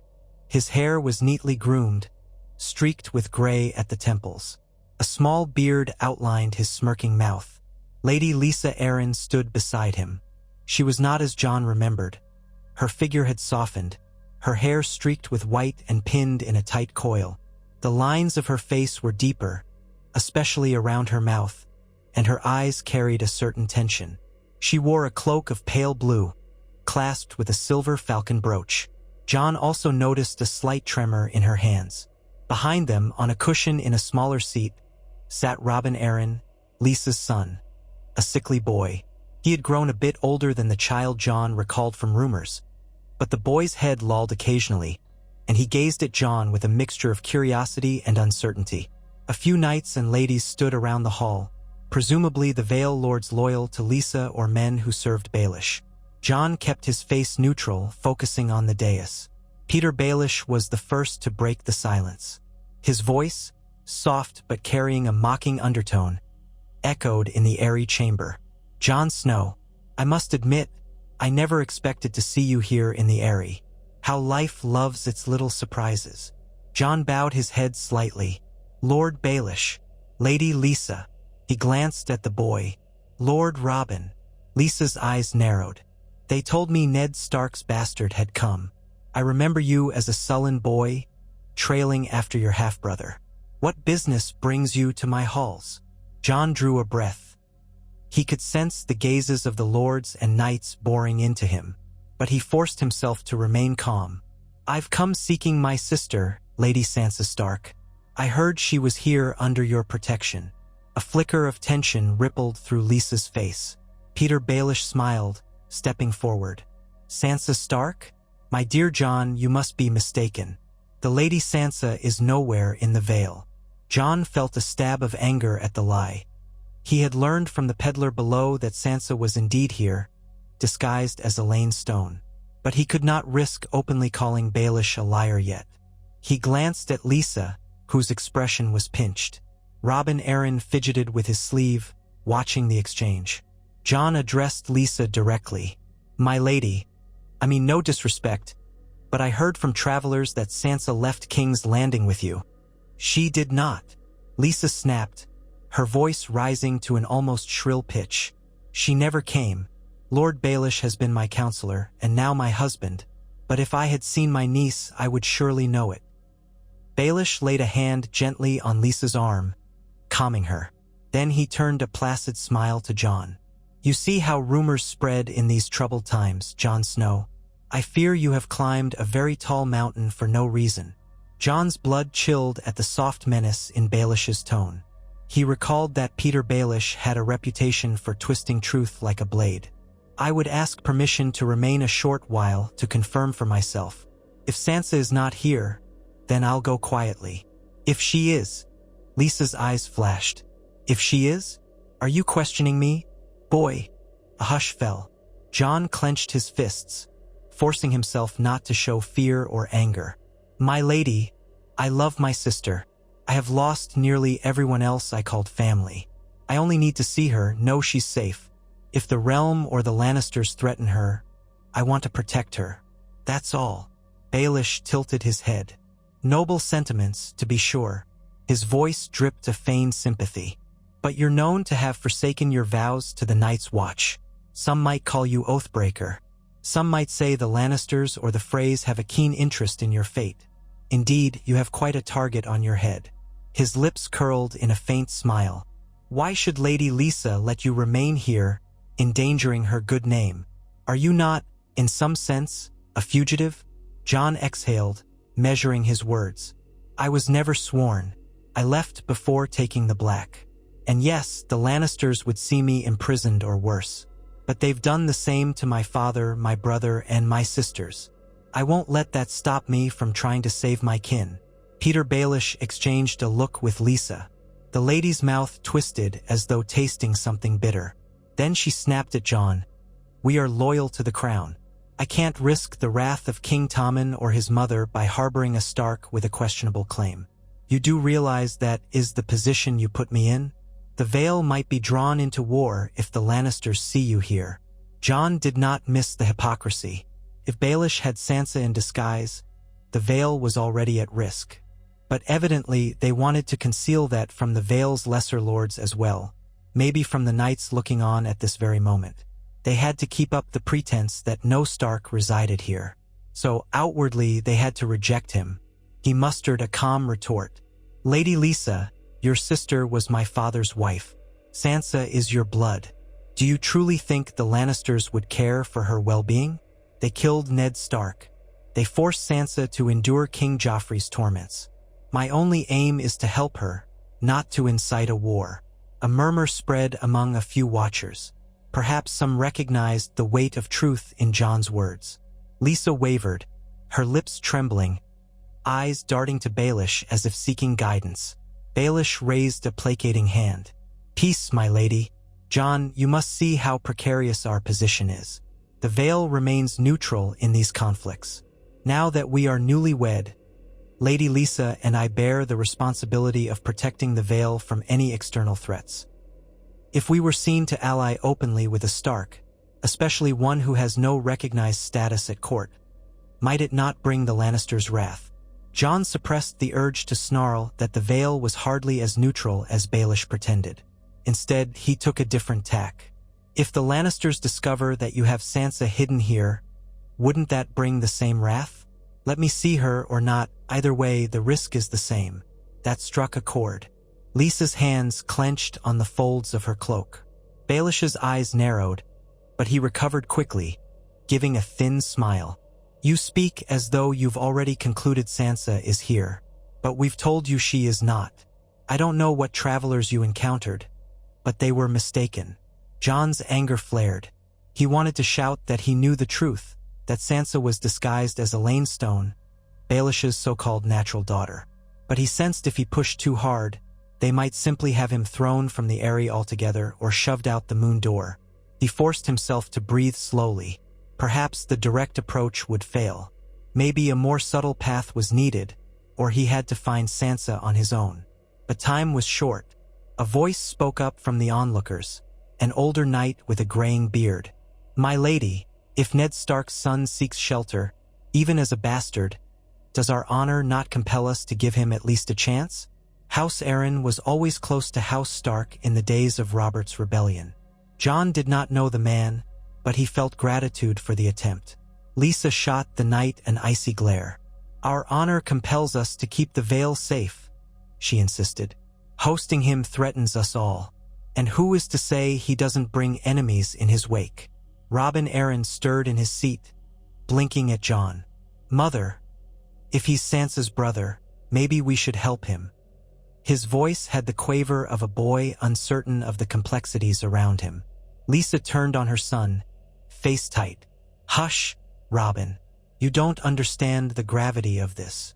Jon seized the moment.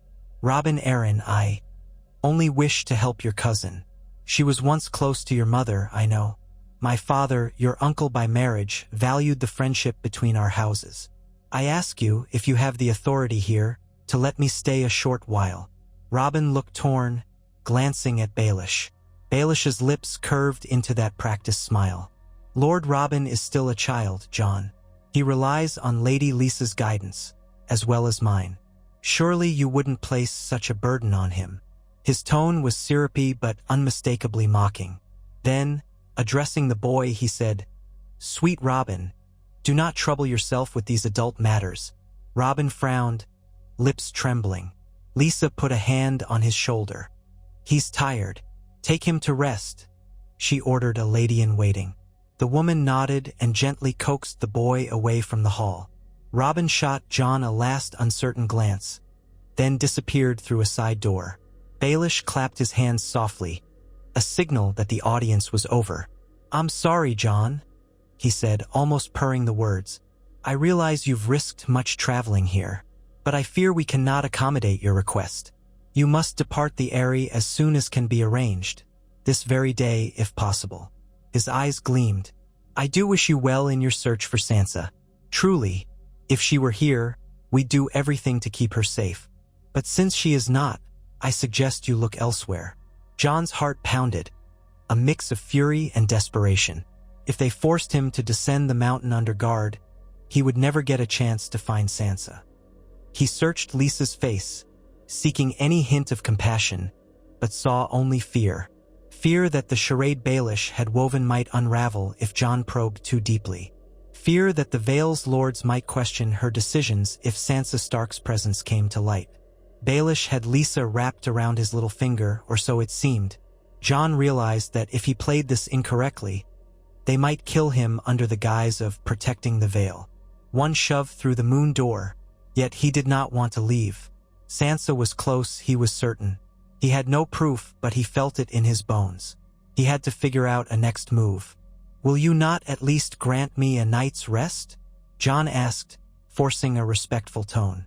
"I climbed for days. The pass is difficult. One night to gather myself before I go." Baelish cast a glance at Lisa. The lady hesitated, pressing her lips together. Then, grudgingly, she said, "One night. You'll sleep in a cell a chamber under guard. And tomorrow you descend." Jon sensed her slip. She had almost said cell instead of chamber. Perhaps she intended to keep him half a prisoner. But a night was something. A single day or part of it to see if he could slip away or glean more information. He bowed stiffly. "Thank you, Lady Lisa." Baelish gave a languid wave. "This audience is ended. I'll have a guard escort you to your quarters. Please do not wander. The Eeyrie can be treacherous to those unaccustomed to its ways." With that subtle threat, the courtiers turned away. Jon found himself flanked by the same knights who had led him here. Rigg still waited by the door, arms crossed.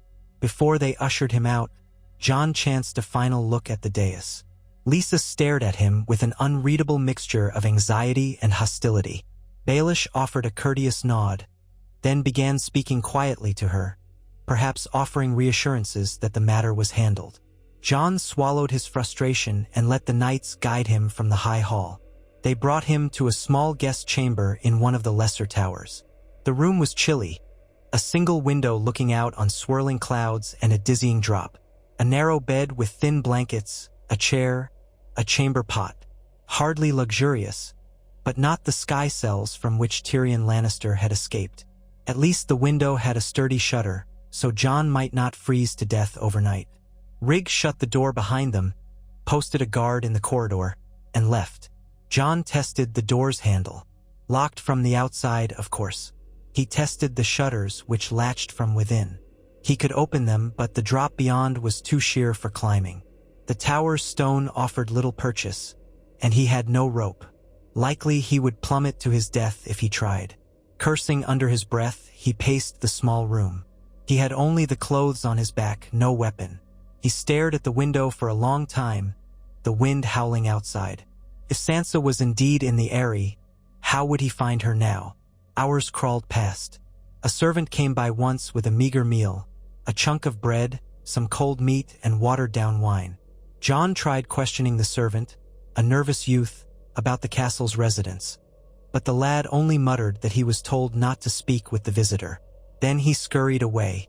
Jon resumed pacing, occasionally glancing out the window where faint traces of snow drifted across the ledge. He found himself remembering each time Sansa had ever smiled at him.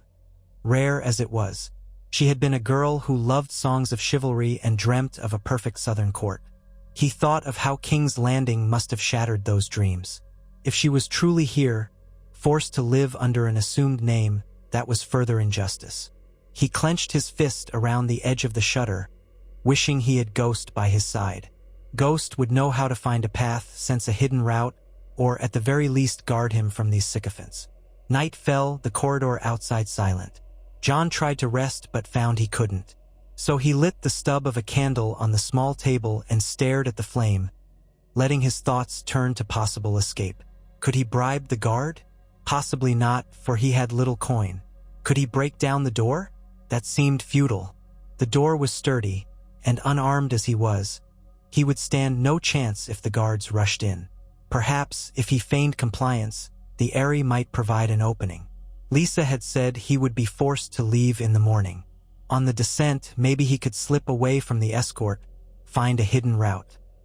But that would only get him out, not closer to Sansa.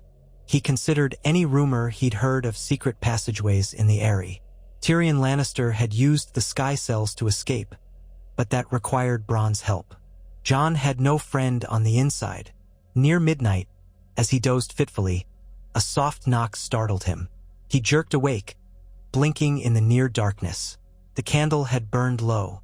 Another knock came, light, hesitant. Jon rose, padding to the door, pressing his ear against it. "Who's there?" he whispered. A faint voice replied, also barely above a whisper. "My name is Miranda. Please let me in. Quickly." Jon hesitated. If he unlocked the door, the guard might hear. But then he realized the guard's key or watch must be absent. Possibly she had bribed or distracted them. The knob turned from outside. The door edged open. Light from a small lantern spilled in. A figure slipped inside, a young woman with auburn hair braided over one shoulder.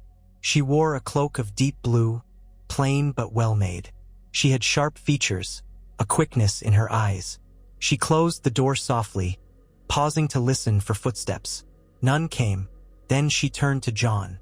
"You're Jon Snow," she said in a hushed tone. "I heard about you from some of the knights. They say you came searching for Sansa Stark." Jon's heart sped. "I did. Who are you?" She glanced at the door, then met his gaze. "Miranda Royce, daughter of Lord Nestor Royce, Castellan of the Gates of the Moon. I came up to the Eeyrie a few days past.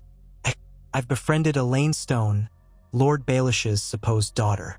She confided in me some things about her past." Miranda inhaled. "You're right. Elaine Stone is Sansa Stark." Jon felt relief and alarm flood him in equal measure. "She's here, then? Is she safe?" Miranda lowered her voice further. "Safe in body, yes, but Lord Baelish keeps her under close watch. He's been feeding her lines about how she must remain in hiding if she wants to avoid the Lannisters' wrath. She's lonely and frightened, forced to pretend she's Baelish's bastard daughter. Sometimes Lisa rages at her for no reason. The poor girl is terrified half the time. I tried to help, but..." She shook her head. "I lack the power to openly defy Lord Baelish or Lady Lisa." A swirl of emotions flooded Jon. Rage at Baelish, pity for Sansa, gratitude for Miranda's honesty. "I must see her," he said. "Can you bring her here?" Miranda bit her lip. "It's not that simple. She's rarely allowed out of her chambers without an escort, and Baelish has spies. But I think I can manage it. He's often busy in the evenings, conferring with the Vale lords. Lisa sometimes... Well, she's not always around to keep an eye on Sansa. But if we're caught, Baelish will punish you both. Possibly me as well." Jon set his jaw. "I won't let him harm her or you, but we must act quickly. They plan to send me away tomorrow at dawn." She nodded. "I suspected as much. I overheard a steward saying they want you gone. The official line is that you might incite Lannister anger. But the truth is, Lord Baelish fears your presence might unravel his hold on Sansa. She might gain courage if she sees family." Jon's hands clenched into fists. "We must do it tonight, then. Now." Miranda glanced at the narrow window. "It's late, but all the better. Most of the castle sleeps. Let me fetch Sansa from her chambers. Wait here quietly. If I don't return within an hour, something's gone wrong." Jon's heart hammered. The prospect of seeing Sansa after so long nearly overwhelmed him. But he forced himself to remain calm. "Be careful," he said softly. Miranda nodded and slipped out, leaving Jon alone in the darkness once more. He pressed a hand to his temple, trying to steady his breathing. If all went well, he would see Sansa soon. He hardly knew what to say to her. They had always been polite but distant siblings, never as close as he was with Arya. But he loved her all the same, and the image of her suffering in King's Landing tormented him. He told himself he would free her somehow, lead her away from Baelish's grasp, even if it meant braving the Lannisters again. Time crawled. He paced the small space, ears straining for any sign of approach. Twice he paused, hearing footsteps in the corridor, but they passed on. His candle sputtered. He pinched it out to avoid light that might leak under the door. The darkness pressed around him, cold and silent. His mind drifted to Ghost, to how the dire wolf might sense Jon's excitement or fear if they were together. The bond felt so distant now. At length, the door eased open again. Miranda crept in, holding the same dim lantern. Behind her, wearing a plain gray cloak, stood a young woman with auburn hair parted neatly down the middle. Sansa Stark, or Elaine Stone as the Eeyrie knew her. She looked thinner than Jon remembered, her features more delicate, but her eyes held a haunted depth that spoke of suffering beyond her years. The moment she saw Jon, she let out a sharp gasp, pressing a hand to her mouth. "Jon?" she whispered, voice trembling. "Is it truly you?" Jon felt an ache in his throat. He stepped forward, scarcely daring to breathe. "Sansa," he said, 1,000 unspoken emotions in that single syllable. He opened his arms, uncertain if she would accept such familiarity, but she flung herself forward, burying her face in his chest, slender arms wrapping around him. She shook with silent sobs as he held her, his own eyes stinging. So many memories, Winterfell's snowdrifts, the sound of her singing lessons, her teasing laughter with Jane Poole, rushed back. "Oh, Jon," she murmured into his cloak. "I thought I'd never see any of you again. I thought everyone was gone." "Not everyone," Jon said softly. "Not yet." He stroked her hair, noticing how dry and brittle it felt. "I'm sorry I couldn't find you sooner." She drew back, tears glistening on her lashes. I heard you joined the Night's Watch, but then there were rumors that you'd run away. Some said you died at the Red Wedding. Others claimed the Lannisters had you. I didn't know what to believe." Jon shook his head. "I nearly did die at the Twins, but I survived, and I've been searching for any Starks left. Arya vanished. Bran and Rickon are rumored dead or missing. You were the only one I could track." She trembled, voice thick with sorrow. "Arya? Oh gods, I pray she's alive somewhere. And Bran, Rickon? I can't bear to think." "It's all right," Jon said. "We'll talk about it. First, we must get you away from here." Her eyes widened. "Away? But Peter says the Lannisters will kill me if I show my face. He says the Vale is the only safe place for me, that my mother's sister will protect me." Jon glanced at Miranda, who listened with knitted brows. "Peter Baelish is using you, Sansa. He's hiding you, yes, but only so he can control you. The moment it suits him to bargain you away, he might do so. I've heard enough of his schemes from others to know he's dangerous." Sansa's hands twisted in her cloak. "I'm so frightened. After Joffrey and everything, I just want to be safe. He swore to me he was helping. I don't trust him, not fully, but Lisa is my aunt, and yet sometimes she hates me for no reason. She blames me for things that happened in the past. I have no friend here but Miranda." Miranda spoke up softly. "Jon's right. Lord Baelish is cunning. If you remain, you might face a worse fate. But if you leave, you must have a plan. The Vale is not the only danger. The Lannisters still sit the throne. Roose Bolton rules in the north. Where could you go?" Jon's jaw tightened.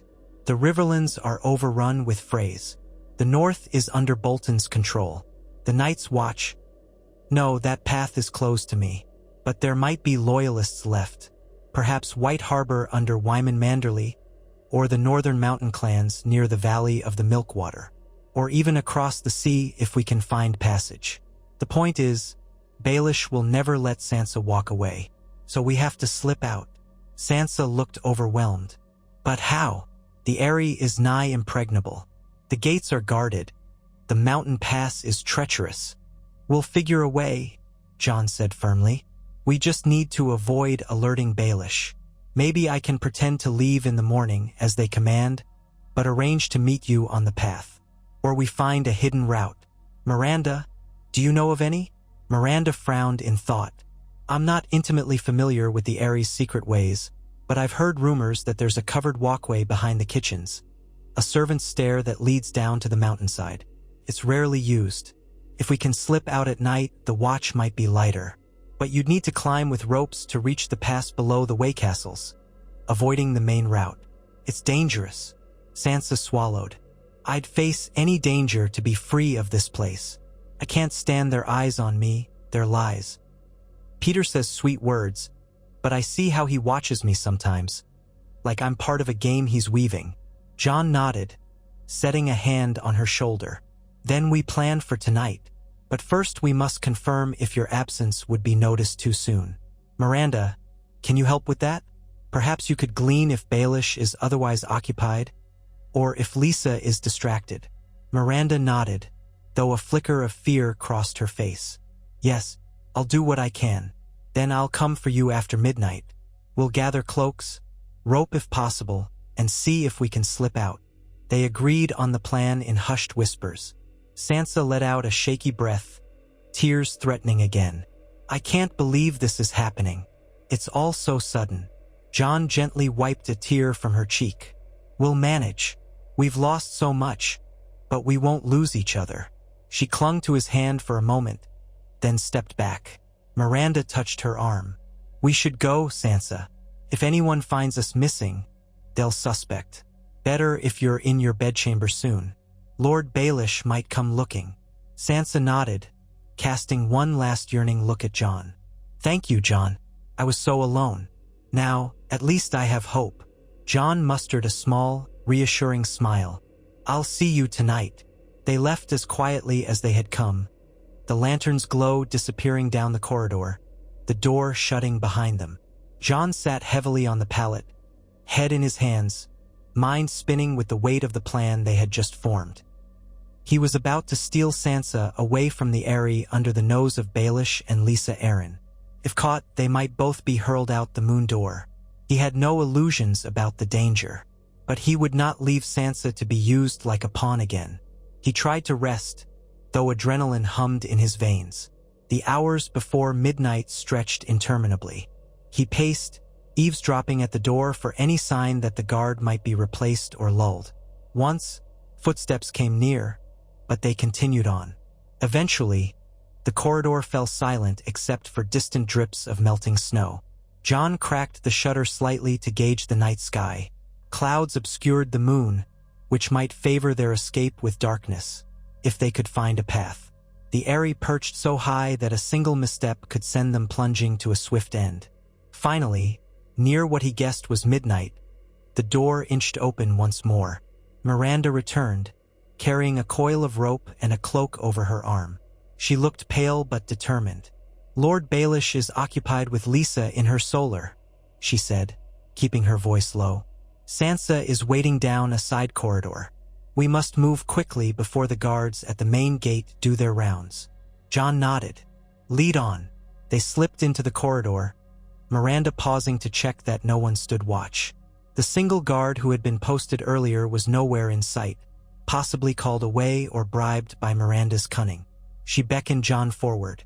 They padded through the twisting passages, past shuttered windows and empty alcoves.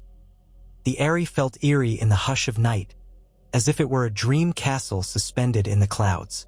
Occasionally, Jon glimpsed flickers of torchlight from a distant hallway, but Miranda avoided those routes. At the corner of a stairwell, they found Sansa waiting. She wore a dark cloak with the hood up and clutched a small bundle, likely some personal effects. She looked at Jon with relief, then fell in step behind Miranda as they descended the narrow steps. Jon took the rear, keenly aware of every step that creaked. Once, Sansa stumbled, but Jon caught her elbow, steadying her. She gave him a grateful nod, face taut with tension. Miranda guided them to a lesser-used corridor behind the kitchens. They passed barrels of grain and crates of salted meat.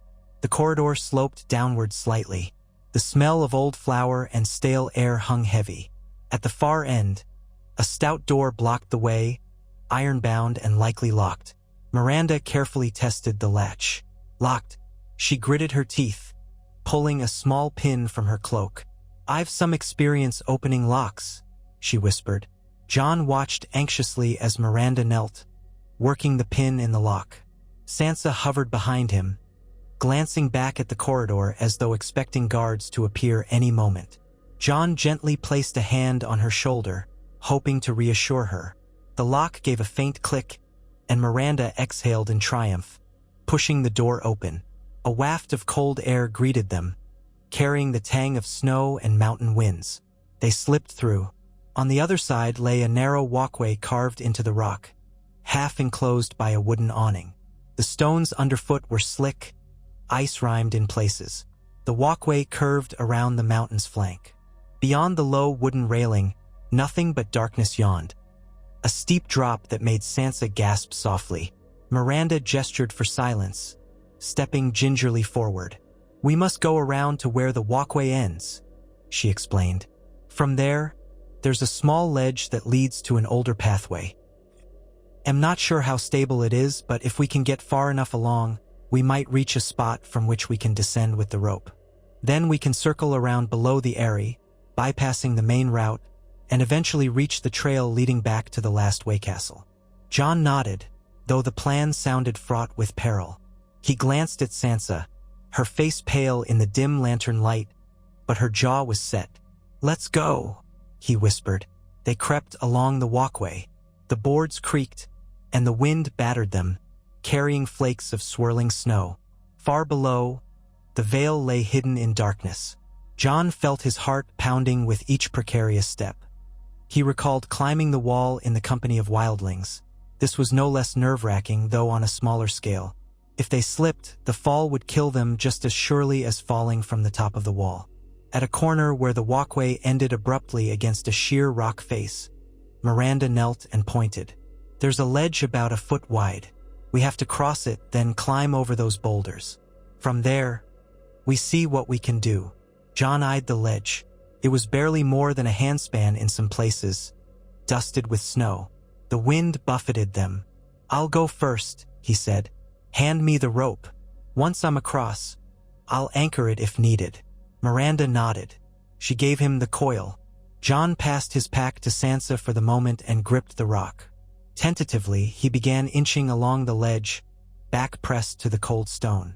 His boots slipped once on a patch of ice, nearly sending his heart into his throat, but he managed to steady himself. Step by step, he moved further away from the walkway. He forced himself not to look down at the dizzying void. Instead, he focused on the texture of the stone under his palms and the biting wind against his cheeks. At last, he reached a small outcropping where he could stand more securely. He braced himself, then gestured for Miranda to follow. She exhaled, steeling herself, and moved onto the ledge. Sansa came last, trembling at each shift of her feet. When she was halfway, the wind gusted, making her sway. Jon's heart froze. Miranda, already near Jon, leaned out, arms extended. Sansa gripped the rock with white-knuckled desperation. Jon held his breath. Slowly, she edged closer, until Miranda could grab her hand and pull her onto the outcropping. Sansa let out a shaking sob, pressing her forehead against the stone. Jon took the rope and looped it around a jagged spur, testing it with a firm tug. It seemed stable enough for a bit of weight, though certainly not safe for a long drop. They climbed the boulders carefully, the rope serving as a handhold. At the top, they found a crumbling path that angled downward, hugging the mountainside. It was littered with scree and partially collapsed in places, but wide enough to walk if they took care. "Thank the gods," Sansa breathed, hugging her cloak around her. Miranda nodded, swallowing her own nerves. Jon let out a quiet sigh of relief. The hardest part might be behind them, unless the path ahead was impassable. They picked their way downward, stepping around fallen stones. The slope grew less extreme, and the scouring wind lessened as they descended into the shadow of the peak. Now they could see a faintly flatter ledge below them, like a shelf. The pines up here were stunted, but a few clung to the rocks. Jon spied moonlight reflecting off patches of snow on the shelf. If they reached that, they might be able to traverse around the mountain and come out on the far side, below the Eyrie's vantage.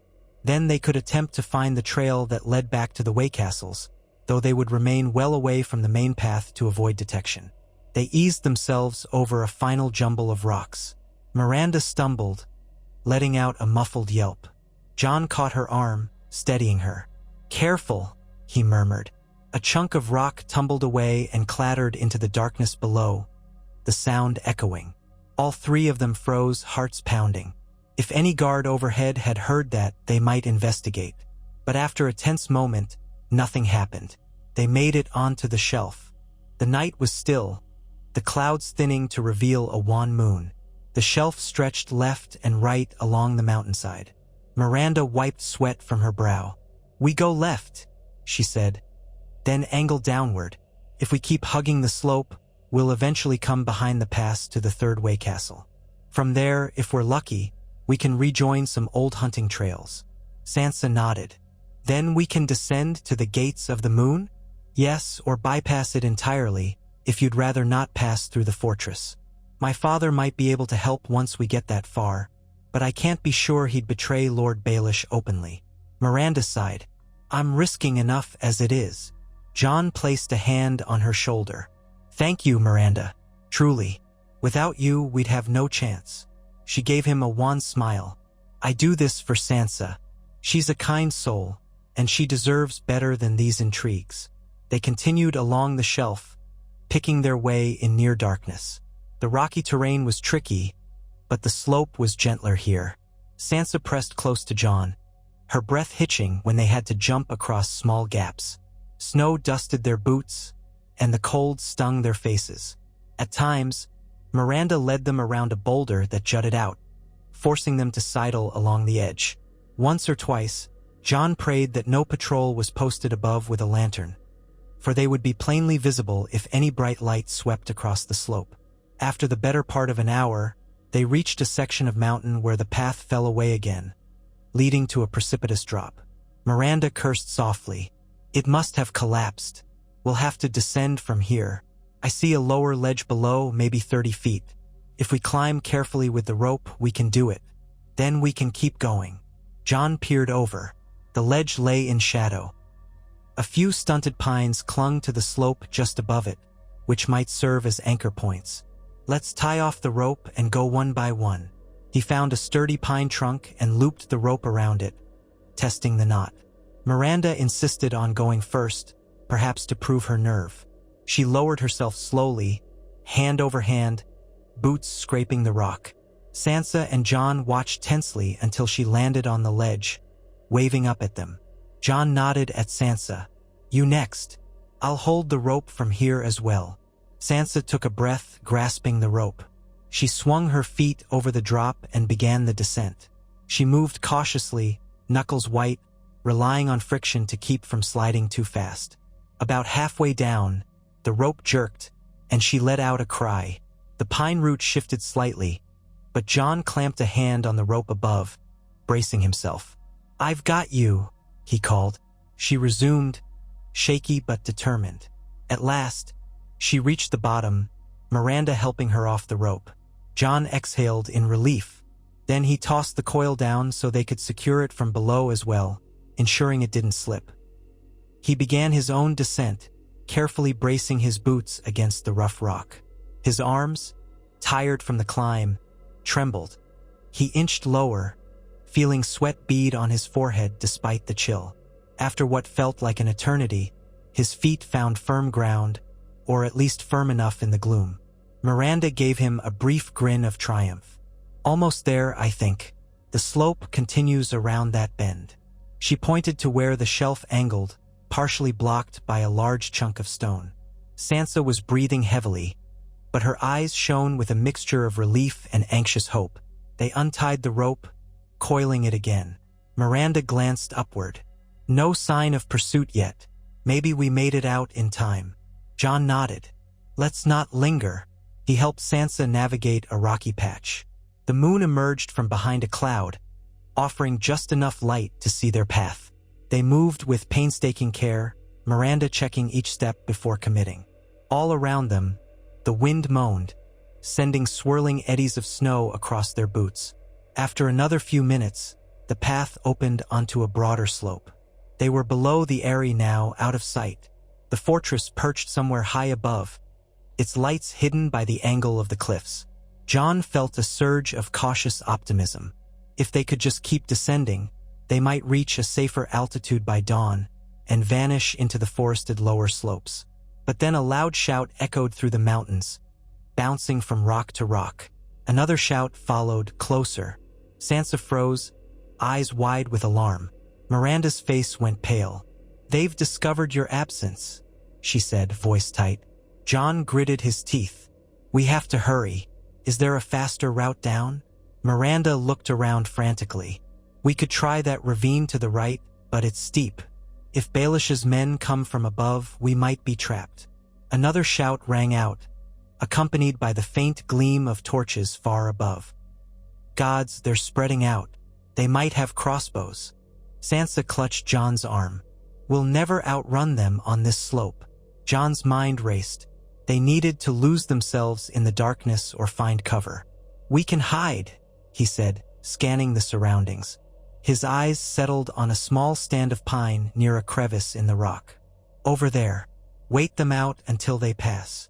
He led them toward the pines, stepping gingerly among loose stones. They hurried as quietly as they could. The shouts grew louder, drifting on the wind. At the base of the pines was a narrow gap in the rock, as though a boulder had shifted ages ago. It might shelter them if they squeezed inside. Miranda ducked in first. Sansa followed, wincing as the rock scraped her elbow. Jon wriggled in last, using some of the broken branches to hide their passage. The space was cramped, the three of them pressed together in the dark. Jon could feel Sansa's ragged breathing. Miranda's heartbeat thudded against his arm. They fell silent, listening. Footsteps and muffled voices approached from the rocky slope above, accompanied by the flicker of torchlight. Jon prayed no one glanced at their crevice. If the pines parted just enough, the flicker might catch on the reflection in their eyes. Sansa trembled in his arms, and he gently squeezed her hand. Miranda's breath came in shallow gulps. Men spread out across the slope. From their vantage, Jon could see a few shadows cast by torchlight. He heard snatches of conversation. "They must have come this way, tracks here. Check behind those rocks." A clatter of stones rolled down, followed by curses. It felt like the men were directly overhead. Jon willed his body to be still, ignoring the cramp in his calf. Sansa's face was buried in his chest to stifle any whimper. Miranda quietly shifted to block the faint lantern light they carried from view. The men cursed again, moving further left. One called out, "Any sign of them?" "No, it's too dark to see. We need more men down here. They can't have gone far. Keep looking." For what seemed an eternity, the men scoured the slope. Jon braced himself for the moment a torch would be thrust into their hiding spot. But the pines were thick, and apparently no one thought to peer into the narrow crevice. Eventually, the voices receded, drifting further along the ledge. The flicker of torchlight faded. They must have guessed Jon and Sansa had continued downward. Perhaps they would follow the lower route, leaving this bit of terrain unexamined. Jon did not relax yet, though. He waited, counting heartbeats. The cold bit deeper, stiffening his joints. At last, Miranda exhaled softly. "I think they've gone," she whispered. Sansa shuddered. "What do we do now?" Jon inched forward, peering through the pine branches. Darkness blanketed the slope again, though the faint glow of torches could be seen further away, down the path. The men must have gone left, searching. "We slip right, up and around them," he said. "Circle wide. If we can get above that ridge, we might bypass them entirely and descend another way." Miranda nodded, though her expression was grim. "This terrain is treacherous, but we have no choice." They squeezed out of the crevice, mindful of making noise. The wind gusted, swirling fine powder around their ankles. Jon motioned for Sansa to keep her hood up, and they hunched low, creeping across the slope. Each step threatened to kick loose stones. They could hear the searchers calling to one another, but it sounded more distant. With careful footfalls, the trio made slow progress, angling upward again to circumvent the patrol. Several times, they paused behind boulders to let a beam of torchlight sweep past at a distance. Jon's pulse hammered with each near sighting. Finally, they reached a ridgeline. Below them, on the far side, extended another descending slope. Looking down, Jon could see no torches there, which was promising. They began the descent. It was steep, but the loose scree helped them move quickly if they half-slid, half-stepped. They kicked up dust and pebbles that cascaded down into the darkness. Sansa nearly lost her footing, and Jon caught her, the momentum carrying them a few yards in a rush. Miranda followed, breathing hard, trying not to slide too far. As they neared more level ground, faint starlight revealed a scraggly line of pines. They took shelter among the trunks, hearts pounding. The calls of Baelish's men sounded far off, echoing among the cliffs. A sense of cautious relief trickled through Jon. Maybe they had slipped the net. Sansa clung to him, trembling. He stroked her hair, fighting back the urge to collapse in exhaustion. Miranda leaned against a tree, wiping sweat from her brow despite the cold. They needed to keep moving until they were well away from the Eeyries watchers. Before they could proceed, something rustled in the undergrowth behind them. Jon tensed, spinning around. His first thought was another guard. But then a shape emerged from between the pines. A shape low to the ground, big as a small horse, with fur white as snow and eyes that glowed red in the moonlight. Ghost! Jon almost cried out in stunned joy. Ghost! He breathed. The dire wolf stood a few strides away, posture tense, ears pricked. Slowly, Jon extended a hand. It's me. With a soundless step, Ghost closed the distance. His muzzle pressed into Jon's outstretched hand, cold nose twitching as he sniffed Jon's scent. Then he nudged Jon's chest, letting out a soft huff that spoke volumes of relief. Jon sank to one knee, burying his hands in Ghost's fur. How did you? You were at the gates of the moon gods. You must have followed our trail on the mountain. You clever wolf. Ghost's ears flicked at the sound of voices behind Jon. Sansa stared, astonished. Oh, Ghost. She remembered the dire wolf from Winterfell, though he had been only half-grown then. Miranda eyed the beast warily, but her posture relaxed when she saw how gentle Ghost was toward Jon. You found me? Jon murmured, pressing his forehead against Ghost's thick neck. A wave of gratitude flooded him, banishing some of the fear and weariness that had plagued him all night. If Ghost was here, their chances of evading capture just improved drastically. The direwolf's keen senses would warn them of any approach. Sansa approached cautiously, extending her hand. Ghost sniffed it, then allowed a tentative pat. She smiled through tears. He remembers us, she whispered. He's grown so big, Jon.